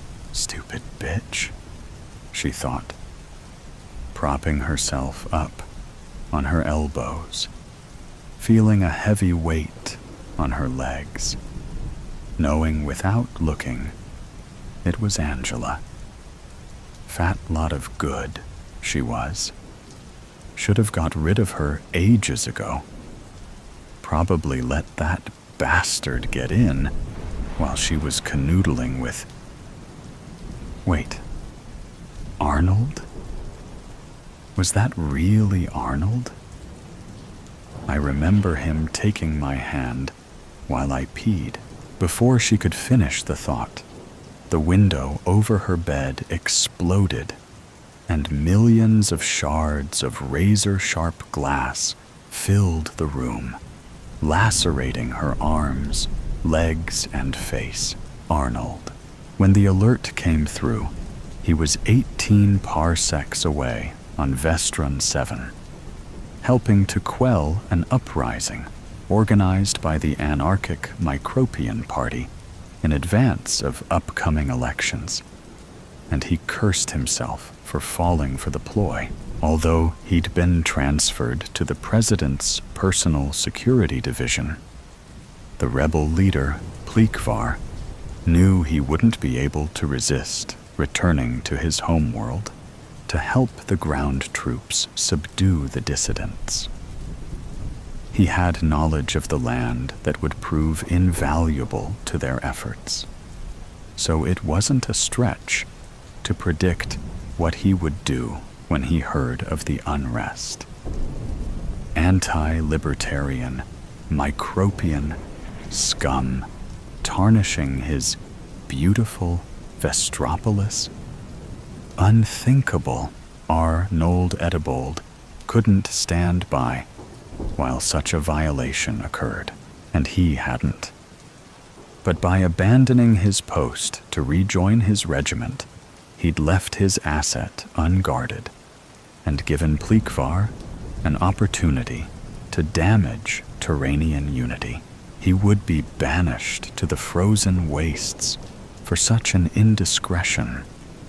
So as soon as he received news of the security breach from the capital, he knew what machinations were afoot and commandeered a starhopper to take him from Vestron to Earth. A trip through the inner cosmos that normally took several hours, but he accomplished in one as he raced to avert disaster, a feat he was sure he had failed when he teleported down to the grounds of the manor and discovered the remains of a human female scattered across the lawn. "I'm too late," was his first thought. "We will lose the elections. The anarchists will seize power. The Turanian nation will fall, and I will live out my days on an ice-cold rock near Cetron, were his second, third, fourth, and fifth. Then he heard sounds of commotion from a room on the second floor and realized he still had a chance. He raced to the wall, used his tentacles to climb it, eyes narrowing into slits as he prepared for battle, reaching the window and smashing through into the sleeping quarters of the one he'd sworn to protect. Muriel McCandless, now much older than she'd been when he left his post 2 days before. 14 years older, to be precise. She was on the floor, under a corpse, covering her head with twig-like arms as glass rained down around her. Arnold landed on a pink platform under the window as the assassin pounced into the room, placed a foot on the small of Muriel's back, snaked its tentacles down towards her head. It glared at him while it coiled its limbs around her neck. "Cratchit, Verakel," it snarled, and Arnold looked on in defeat, knowing he couldn't do anything before the rebel ripped the head off the human. They'd hacked the capital's data files. They'd found who they were looking for. They'd determined her location and knew they had time to take her out. They'd put a plan in motion, and it had worked. They were seconds away from causing an election upset. Unless the president would not be happy. But there was only one thing he could do. "Daddy, we're not alone," he said in perfect English, mimicking the voice of the 5-year-old girl in the woods. The only thing she'd said beyond screaming when he took her from her family 2 weeks before. The words they'd recorded and used buried in her subconscious as a trigger to put her mind in a coma when needed. Beneath the rebel's foot, Muriel's body contorted, spine snapping, head twisting, neck breaking, eyes staring up at Arnold. Fuck you, Arnold, she said. You evil bast. Her final word trailed off as her head exploded, and from the hole in her neck came Vera Kell, howling as she grew from shrunken embryo to full-size adult in a matter of moments. The rebel fell back, tentacles around the emerging president, becoming entangled with hers as they grew from her torso. It was trapped, and it hissed, and it roared. Watching Vera Kell's head fully form, her eyes blink open and stare. It took her a second to get her bearings, but once she had, she didn't wait, opening a second vertical mouth in her throat and spraying a jet of corrosive acid from her guts, an act only females of the Turanian race could perform, an act Arnold could not watch. He stared at his feet while the anarchist screamed at the unstable pink slab he was standing on, and the earthbird illustrated puffy material, balled up at its end. Pretty, he thought. Looks soft. Inviting. Why don't we have such niceties on Arnold, the president said, snapping him to attention and bringing his gaze back up, avoiding the steaming mass of goo by the door. Yes, ma'am. What transpired today? Why the intrusion? Anarchists, ma'am. Pleekvar hacked the capital's databanks, found out you were vacationing on Earth in a human host with me watching over. Saw it as a chance to take you out of the running for re-election. Initiated an uprising on Vestron through 7 to lure me away. Sadly, I fell for it. Thought they could use a local to help. Then he sent someone to eliminate you. I see. But you found out? Capital agents got wind of it and alerted me. I returned at once, but too late to do anything other than wake you. I apologize, ma'am. Vera Kell grunted, looking around the room. Fuck, she said, in her characteristic, crude way. Ma'am, couldn't even get 2 shitting weeks to myself before starting on the campaign trail. This was a good life, too. Fun, but interrupted right before the end. What bullshit. Human passings are the best fucking bits. Sorry, ma'am. Don't apologize. I'm alive, aren't I? Thanks to you. Did you say that asshole Pleekvar orchestrated a rebellion on your homeworld? Yes, ma'am. Is it quelled? No, ma'am. I had to leave before... Then what are we fucking waiting for? You have a hopper, I presume? Let's get back to it. I'm in the mood for melting more anarchists. And then I'm going to kick the living shit out of Pleekvar.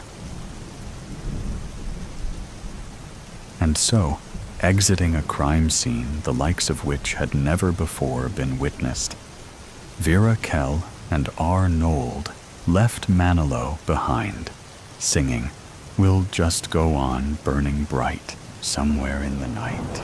Do flamethrowers belong in the library? We lose people all the time. It's just the nature of the job. What can you expect from a place full of nooks and crannies? People intentionally go to get lost in. I usually don't worry when I don't see someone for a while. But when it's been days since someone's checked out, it's usually a sign that I need to step in. I'm not doing this alone, thankfully. No librarian is ever truly alone, are they? I have help from the watchers and listeners of the shelves. Thanks to them, it usually doesn't take long to get the scent, if you know what I mean.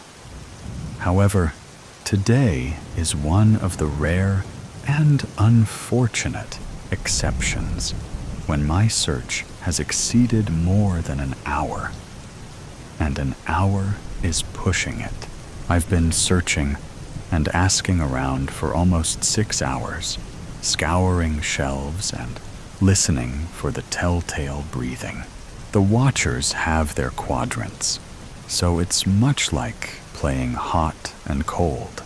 Bad news, one says, and my brain shivers in my skull, both from its existence and its statement. They crossed the tape, says the watcher, and I groan. Are you sure? My stomach still drops at the thought, even though I've been doing this a very long time. Long enough that I remember every book on every shelf better than my own child's face. But knowing a poor soul lost themselves beyond the tape, I grieve for them. The watcher doesn't speak, but generates an affirmative sensation. That means I have to backtrack to my desk for supplies. I thank them, asking that they send word ahead of my arrival. It's been a while since I've had to go past the tape, which means it's been a while since I entered the broom closet. The helmet is dusty. It looks almost like it's from one of those old-fashioned scuba diving suits. It's not nearly so heavy, though. There's a bright lamp affixed to the front just above the visor, but it's as much of a hindrance as a help. While most of the time, those beyond the tape know not to bother me, some still get bored enough to try, and the lamp acts like a beacon. I don't blame them. It's what prisoners do. Find the weakest among them and test their mettle. I've got a sack full of unperishables, tinctures, aspirin, and a compass. Not like the kind you're used to, but would take too long to explain. And time is of the essence, so I'll let your imagination handle it from here. I sling the sack across my body and fasten my waist with a utility belt that would make a trust fund bat character with abandonment issues jealous. It's got floss, lighters, matches, and a few more tools that don't exist outside of the library. The last thing I grab is the flamethrower. This is where I should be very transparent with you. I'm not actually the librarian. I'm the librarian's assistant. I know, isn't that just your luck, right? Not to worry. I'm very good at using this thing, and it does the job nicely. Whatever job I may deem necessary at any particular moment. But the head librarian doesn't really need much of anything to ward off what lingers here. I don't know exactly where he is at the moment, nor do I want to know. If this were a real pickle, I would summon him. But while a rare occasion, it's not unusual in the scope of 1,000 years. After all, no one comes here without the intention, whether it's conscious or subconscious, to get lost. It's the nature of this place. But you know that, don't you? It's why you're here, after all. It doesn't take me long to find the tape, which is fortuitous. Sometimes it moves around, but the watchers and listeners kept a beat on it this time, so as to direct me. Yes, it is really dark. Yes, it's literal tape. Hazard tape. But that's almost like a beacon to the adventurous, isn't it? I think the library knows that. It's greedy, but it's also quite discerning in taste. In some circles, that means that I should extend congratulations to you. In others, I offer my sincerest sympathy. I hear my name and ignore it as I crawl through the crisscross of reflective strips. The tape moves not at random, by the way. It genuinely serves as a warning, whether it's gatekeeping sections currently under construction, in repair, or missing. I try not to, but I think that last one has something to do with where the head librarian went. Don't worry about it. My name is not important, so ineffectual that I've forgotten. I hear my name again as I begrudgingly turn on the lamp. Not a lot of help, just enough light to ensure I don't trip over anything or disturb the shelves. Many sleep here. I send off a warning shot from the flamethrower, showing I carry more light than just atop my appetizing head. The flash of flames sends things slithering. But most of those this close to the tape have never been very convicted by nature, so I'm not concerned. There are more listeners and less watchers past the tape, for obvious reasons. Thankfully, they say I don't have to go too far. I look down at the telling clicking sound to see rocks rolling. Some as big as my foot, and some as small as the tip of my thumb. The smaller ones move more easily, but all are rolling as if pulled toward a central point. I don't even need the compass, but I glance down at it one more time before stuffing it back into the sack. While I don't have to go too far, things are relative here. 10 steps may be 10,000. And so, even after only a few moments of exploring, I feel acute pressure jamming into my temples. My heart feels like it's being squeezed, and my vision blurs. My fingers tingle by the time I'm able to shake the aspirin into my mouth. I chew it, ignoring the sound of my name, my true name, the one only I can hear.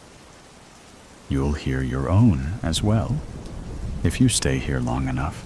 My vision clears, which just means the dark looks sharper, and I sweep another warning arc from the flamethrower for good measure. I do this as much because I love the sound as for protection. I also appreciate the warmth. It gets cold here, but in a strange way, which shouldn't surprise you at this point. It's cold, like how the first signs of spring show in the early morning dew that's only just melted. I can smell and taste the sweat on my upper lip. And it's cold, and then I hear it. A few or 1,000 steps later, the breathing sound I've been listening for. The pace of the rocks quickens, and my head is turned down, so the helmet light prevents me from tripping over or impeding their journey. A famous author once said, "All things serve the beam." And that's as true in this world as it is in the others. Except this beam, this beacon, is attached to our lost visitor. I can only hear the rocks, mumblings, and the breathing sound now. The smell is so musty and thick, like the air is full of sweat and dust, like I've stuck my head out the window during a heavily falling rain. If I think hard enough about it, soon I'll be drenched, so I don't. While the rocks are almost the perfect tell, and the listeners too corroborates the evidence, you can never be too sure. Only light can be sure. I take a match from the tiny box, snap it to life, and then blow it out. Tiny smoke tendrils curl and waft until they also follow the same flow as the rocks. Excellent. We've not been led astray. A few or 1,000 more steps, and the rocks are gathering down an aisle where the breathing is more like wheezing, like the desperate struggle to take in. Lo and behold, we found them. Poor thing. Judging by the state of her, she got lost early.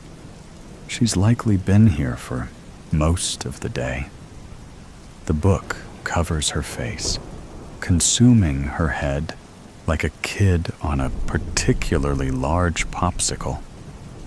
The pages flutter gently against her too white jaw. The papery quality of her skin and the wanting muscle mass show how little time was on our side. Not a moment to waste. I grab the book by the edges of both back and front covers.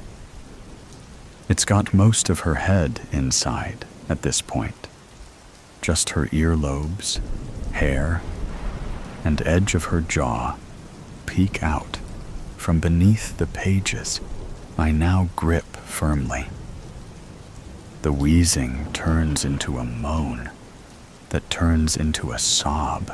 Now, I say, and test the hold the book has on its victim. It's snug, too snug to yank like a leech.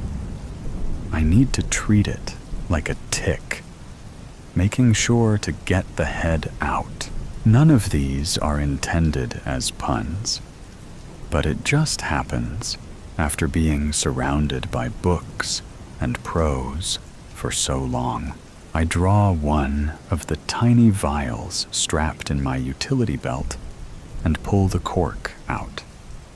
It smells like nothing to me, but I see the reaction immediately. Our half-consumed explorer moves a bit, her fingers mostly, and I hear a second, tinier moan beneath that of the books. I pour a small amount of the substance into the palm of my hand, and I smooth it gently down the spine of the book. It wails again, and so does the girl, both full of sorrow and reluctance. I feel the hairs on the back of my neck stand up. So I turn at the hip, cock the flamethrower, and send off a very intentionally long tail of flames. When the feeling subsides, I shrug the weapon back over my shoulder. I use the backs of 2 knuckles to knock gently on the book cover. It's time to come back now. My apologies, I say, and I mean it. The book and the girl moan again, more hollowly, and I can feel the seal, the bond, splitting like a seam. I grip the book again, because these 2 are stubborn and have to pry them apart. The color and mass return beneath her skin, and though her eyes are open, they can't see anything. She'll be like that for a while. It's normal. She'll recover. I pour the remaining contents of the bottle down the part of her frazzled blonde hair. Tears fill the empty eyes and drip down her face. Her mouth presses into a thin white line and grimaces so intensely that the flesh folds in multiple layers at the corners of her mouth. Great pain. Even after 1,000 years, I still can't help but feel sorry. So I pull her burning head under my chin and rub circles into her back. I'm sorry, dear.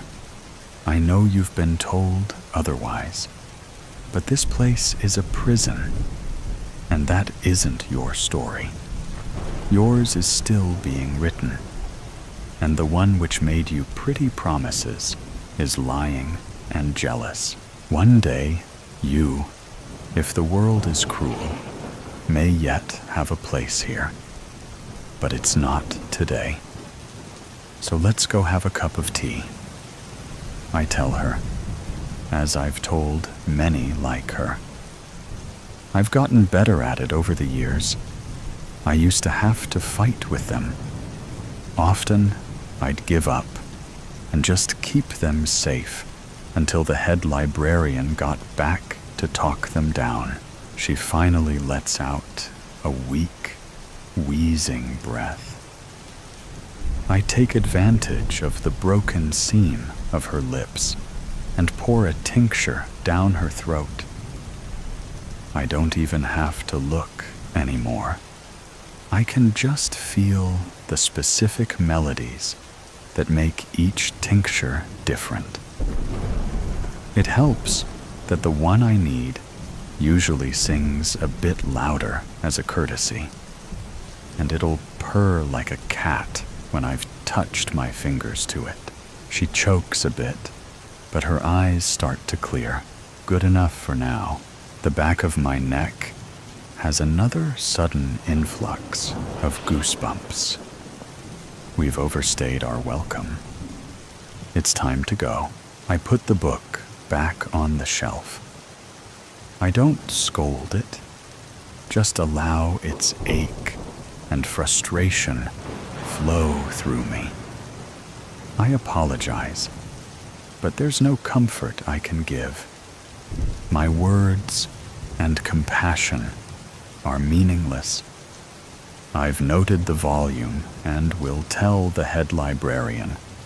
They might be able to soothe it back to sleep. I tap the metal bauble around my neck, and we're back at my desk. I drape the girl onto a nearby love seat that's seen better days, starting the kettle before heading to the broom closet to stash the emergency kit. She'll be fine. People like her, and you, always are. This place was made to help the wanderers and recklessly imaginative. Those who can't wrap their heads around the world the way it is, and can see the truth of magic between heartbeats and heartbreaks. And people like me and the head librarian when they so choose to grace us with their presence, keep the place orderly and open for you. And we're here to help guide you back on track if you lose inspiration for your own story. It's the nature of the job, the library itself. What else can you expect from a place full of nooks and crannies that people choose to get lost in? Teddy bear. It's all your fault, you know. Picture it now. I was standing at that sparkling marble countertop, sorting through the mail, when I saw it. A thin envelope addressed to Joanne Roberts. It sat on my counter for hours while I cleaned up the kitchen, completed an online yoga workout, and took a hot shower. Young's Storage Company, in red letters as the header to the return address, gave me plenty of info to begin searching online. Final notice stamped in red across the front let me know what it was about. Still, I wanted to know the specifics. I must confess, noticed my first night in the house, there weren't any photos of you. Not even a wedding picture. All of the decor was masculine with sharp corners. No color. Somewhere, deep down, I knew he had erased you. But above that knowledge, I had known I was prepared to replace you. I put on my best little red sundress and made myself lunch. A turkey sandwich, side salad, Diet Coke. Did I purposefully knock over my drink? Onto the letter? No. All right, you caught me. I did. Why would my husband have a letter from a storage company addressed to you? It was easy to open the letter, but the only thing inside was a boring notice about you being behind on payments. How can a ghost be behind on payments? I asked him all those questions over dinner. He wrapped me up in kisses, saying, "I'll sort it all out tomorrow, my dear." I didn't want you to be surrounded by her memory. It seemed cruel, but I couldn't part myself entirely from her. She always had a storage unit to house her stuff, so I just kept it going. His beautiful eyes stared at the leftover gravy on his plate, creating a masterpiece with the mashed potatoes. Then he changed the topic and complimented my dress. Did I mention that Jonathan picked all my dresses for me? I remember that day so vividly, so fondly. We had been walking around the mall on our third date after gorging ourselves on soft pretzels and soda pop, when he pulled me into this shop with a pretty little poppy on the sign. We walked past the mini skirts in neon colors, past the intricately woven crop tops, and into the section at the back of the store where dresses hung on racks with signs reading "discount."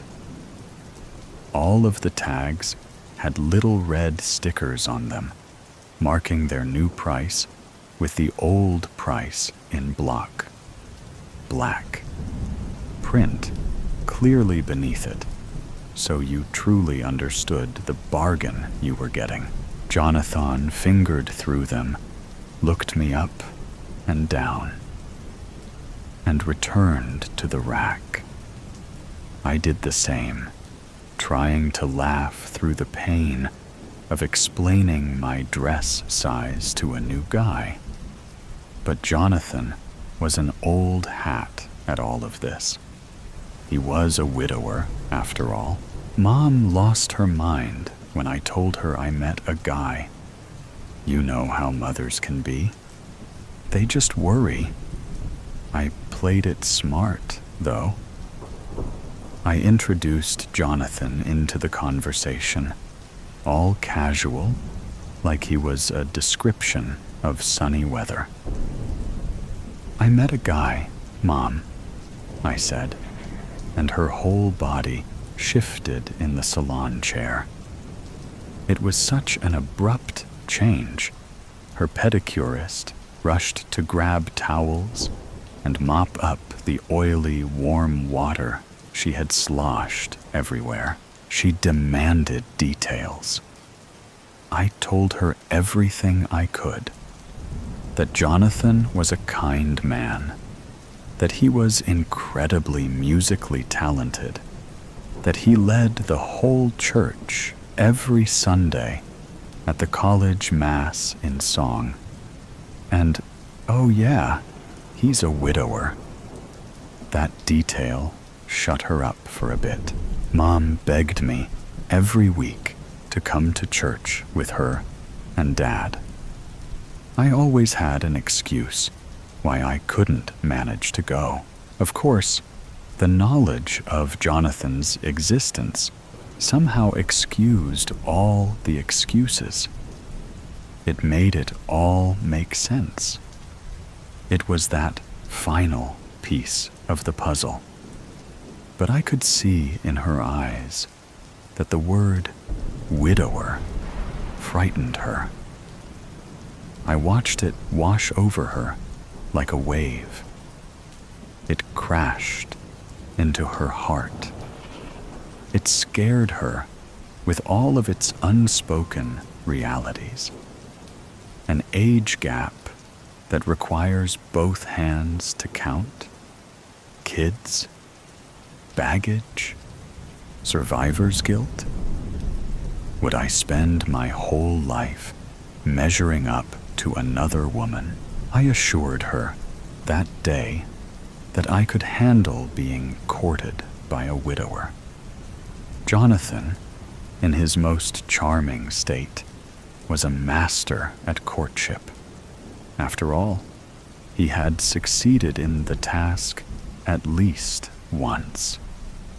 He bought flowers, insisted on meeting Mom and Dad with wine in hand, and when he knelt down on one knee, the whole world held its breath, waiting for my answer. Of course, it was yes. It had to be yes. Be honest. Did you see the signs? We attended the mandatory meetings with our local priest, who already adored Jonathan, perhaps more than me. He even used our story in a Sunday homily about the importance of the vocation of marriage in the church. He said, "I was once approached by a parishioner, our beloved Jonathan, who said he was called to serve God with his voice, and I simply couldn't say no.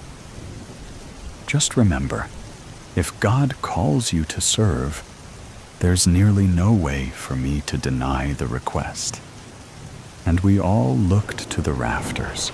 I swear Jonathan winked at me. His mother taught him piano.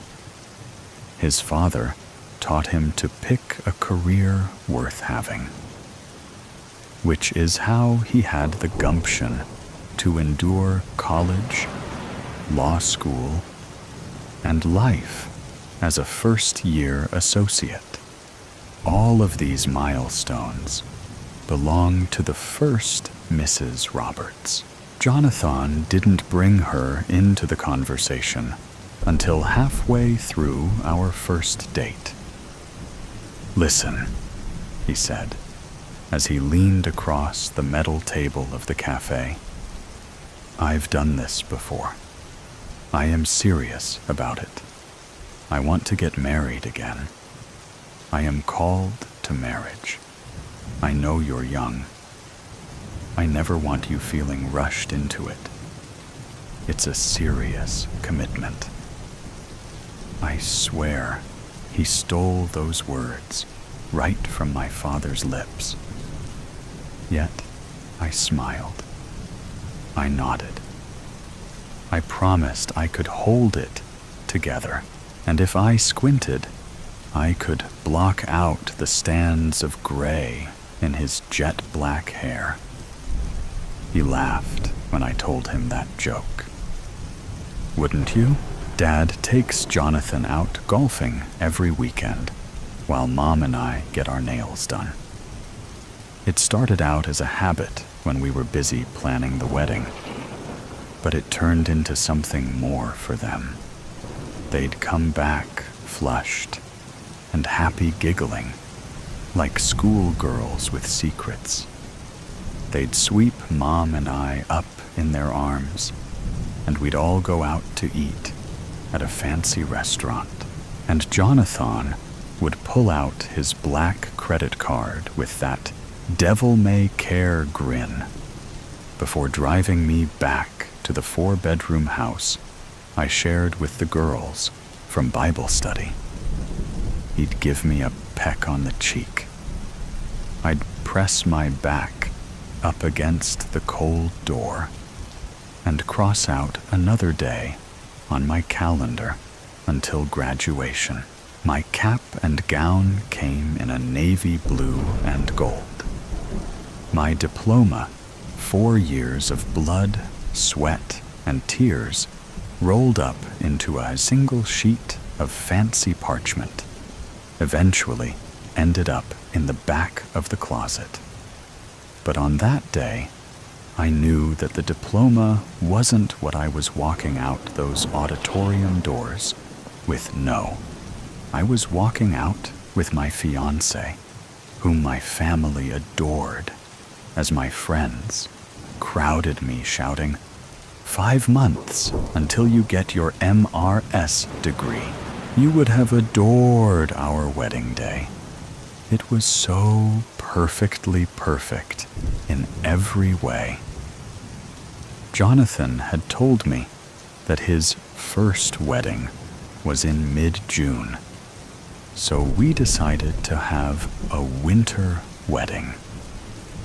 October 20th. We chose a Friday so that we could advertise the event as an excuse for a long weekend. He was practiced at catering tasting and planning weather-based backup plans. It was easy to forget why he knew how to do it all. Jonathan's parents, longtime managers in the hospitality industry, ensured we had the very best rates for our guests and a beautiful hall for the reception. It all went to plan. The gorgeous, full Mass with readings Jonathan chose so as not to repeat any from his first wedding. The quick trip to the local hotel where we danced the night away, and the shuttle ride the next morning out to the airport for our honeymoon. I had wanted somewhere warm, but the first Mrs. Roberts insisted on Hawaii, so I settled for a weekend in a Colorado mountain town. We rented a 2-bedroom condo with a huge jetted tub.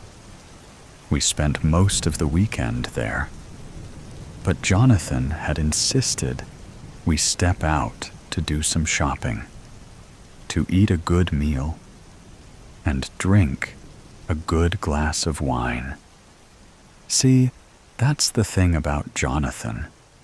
When he's got his eyes locked on yours, that enticing bite of elk steak balanced on the edge of his fork, you'd do anything for him.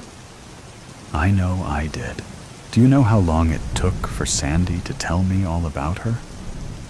The first Mrs. Roberts, my brand spanking new mother-in-law, took me out to lunch. a month after the wedding. We ordered an appetizer and sparkling drinks, and she launched into the story of the ghost who haunted my new husband's heart. I didn't even know your name until that day. It was Joanne. I was told Joanne was very pretty. She was a blonde with a slim waist and easy laugh. She wasn't close to her parents, so she clung to her new in-laws, coming to Sandy for advice every weekend over a glass of wine, to Leonard for help with her car troubles, which seemed to pop up nearly twice a month. That Joanne, she was apparently spectacular. She was the girl next door, literally. Sandy set up play dates on the regular between her son and Joanne when they were in elementary to rescue Joanne from her tragic home life. Have I mentioned that the first time I visited Jonathan's parents, they still had the old prom photo of the king and queen proudly displayed on the fireplace mantel? In fact, Sandy walked me over to it before dessert was even served. Don't worry, it was Joanne's favorite, pineapple upside cake. Jonathan told a different story of the first Mrs. Roberts. Did you know he only ever calls you the first? According to him, she was complicated and exhausting and a challenge. He always frowned when he spoke of her and held his chin in his hands, cleared his throat, or took another sip of red wine. So I dropped it. Joanne was always the hot poker of our marriage. The demand came a week after that letter. Jonathan locked eyes with me over coffee, scrambled eggs, and toast. He forbid me from going into the garage, saying, "I can't afford the payments on the storage unit. I've moved a box of her stuff into the garage. I don't want you getting hurt."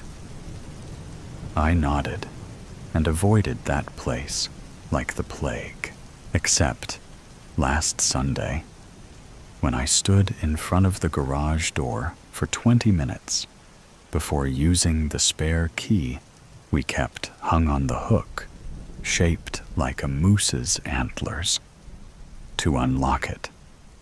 Jonathan's car was gone since he went to the office for the day. His latest trial was scheduled for the next day, so some final details simply needed arranging. He had made me breakfast. There was even a little note bearing his love. I had been perfectly happy eating my meal. It wasn't until I turned on the shower that I even considered the garage. See, I was comfy and cozy in a steamy shower when all the lights went out. I screamed from panic and called out Jonathan's name several times before I vaguely remembered that our breaker panel was in the garage. So I rinsed quickly, dried more quickly, and threw on some leggings before heading outside. Yes, I considered calling Jonathan. Of course I did. I even considered calling my father, or father-in-law, or mother, or mother-in-law, or knocking on the doors of some friendly neighbors. But I figured I was not just a 25-year-old, but a married woman, a wife. If I was ever to become the mother Jonathan needed me to be for our children, I had better be able to switch a breaker. The garage was musty, dusty, gross. Some faint lines from dust remained on our cement floor, where Jonathan always parked his car.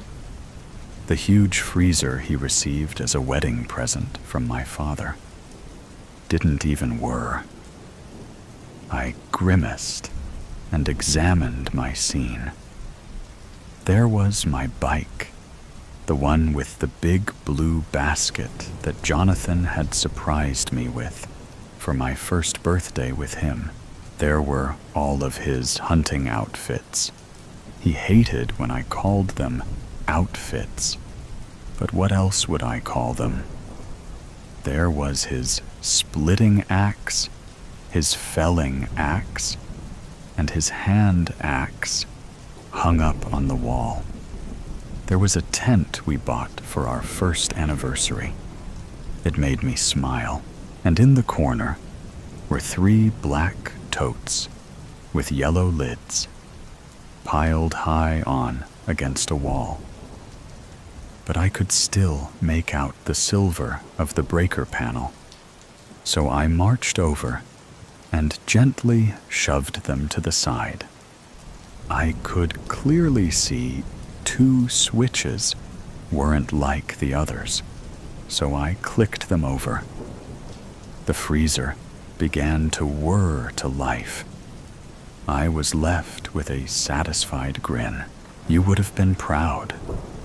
I hope we would have been friends in another life. The big sister, little sister dynamic I always prayed for. When I went to slide the totes back, the top one fell. I was left to clean up old photo albums of Jonathan's childhood. I had seen all of them before, but still paused to stroke the giggling face of Jonathan on his 10th birthday.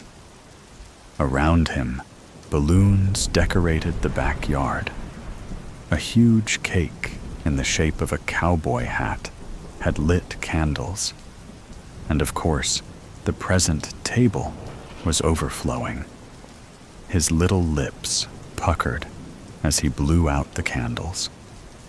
I could practically hear the squeals of excited children. I went to pile the tote back up, but decided to slide the 2 remaining totes back into place first, so as not to have the 3rd one fall again. As they were tucked back into place, I noticed the middle one wasn't quite sealed shut, so I went to close it, and found I couldn't. I heard the sound of Jonathan's voice chastising me. If you're gonna do anything, do it right, or don't do it at all. So I took the yellow lid off. Before me were all of Joanne's dresses. I recognized their bright colors from Sandy's photos. I found my hands sifting through them without the full consent of my mind. They felt smooth like water between my fingers, and I held them up to my chest, twirling in a dusty garage all alone. At the bottom of the tote was one final dress and a teddy bear. The dress was white with a blue flower pattern. I grabbed it and grimaced with a pounding heart, noticing the stains of blood in the center of the bust line, the tear where the weapon made its entrance and exit. Any woman who has endured her monthly visitor knows the color of dried blood. There was no excuse that he could come up with. It wasn't paint or food. It was blood. The bear bore the same markings, and I fell to the garage floor. Jonathan found me hours later. He picked me up, tutting as he went. He placed all of her dresses back in the box, but kept the teddy bear out. He sealed up the tote and helped me into the car. We drove in silence, the only light being from the full moon. Even if I had words, I don't know if my throat could make them. It had gone silent after the screaming and the crying. My exhausted eyes fluttered closed and didn't open until I could tell we had stopped, until I was certain we wouldn't start again, until I felt Jonathan's cool fingers stroking my hot cheek. He wore a sad face, like a clown without makeup. They start out so good, so kind, so loving. They promise to be good, but then they stop. They open letters not addressed to them, ask questions they shouldn't ask. He threw the new dress at me and returned minutes later to take me by one hand. He gave me the teddy for the other one. Our footsteps sounded so loud in the dried-out grass and the silence of the graveyard. Until we arrived. I am the second Mrs. Roberts. I am standing at your grave in my very best black heels and little black dress. My sweaty hands clutch the brown teddy bear I found in an old dusty tote tucked in the corner of our old dusty garage. Jonathan smiles at me for the first time. He pulls out his gun. He leans in close. I close my eyes and taste his kiss one last time.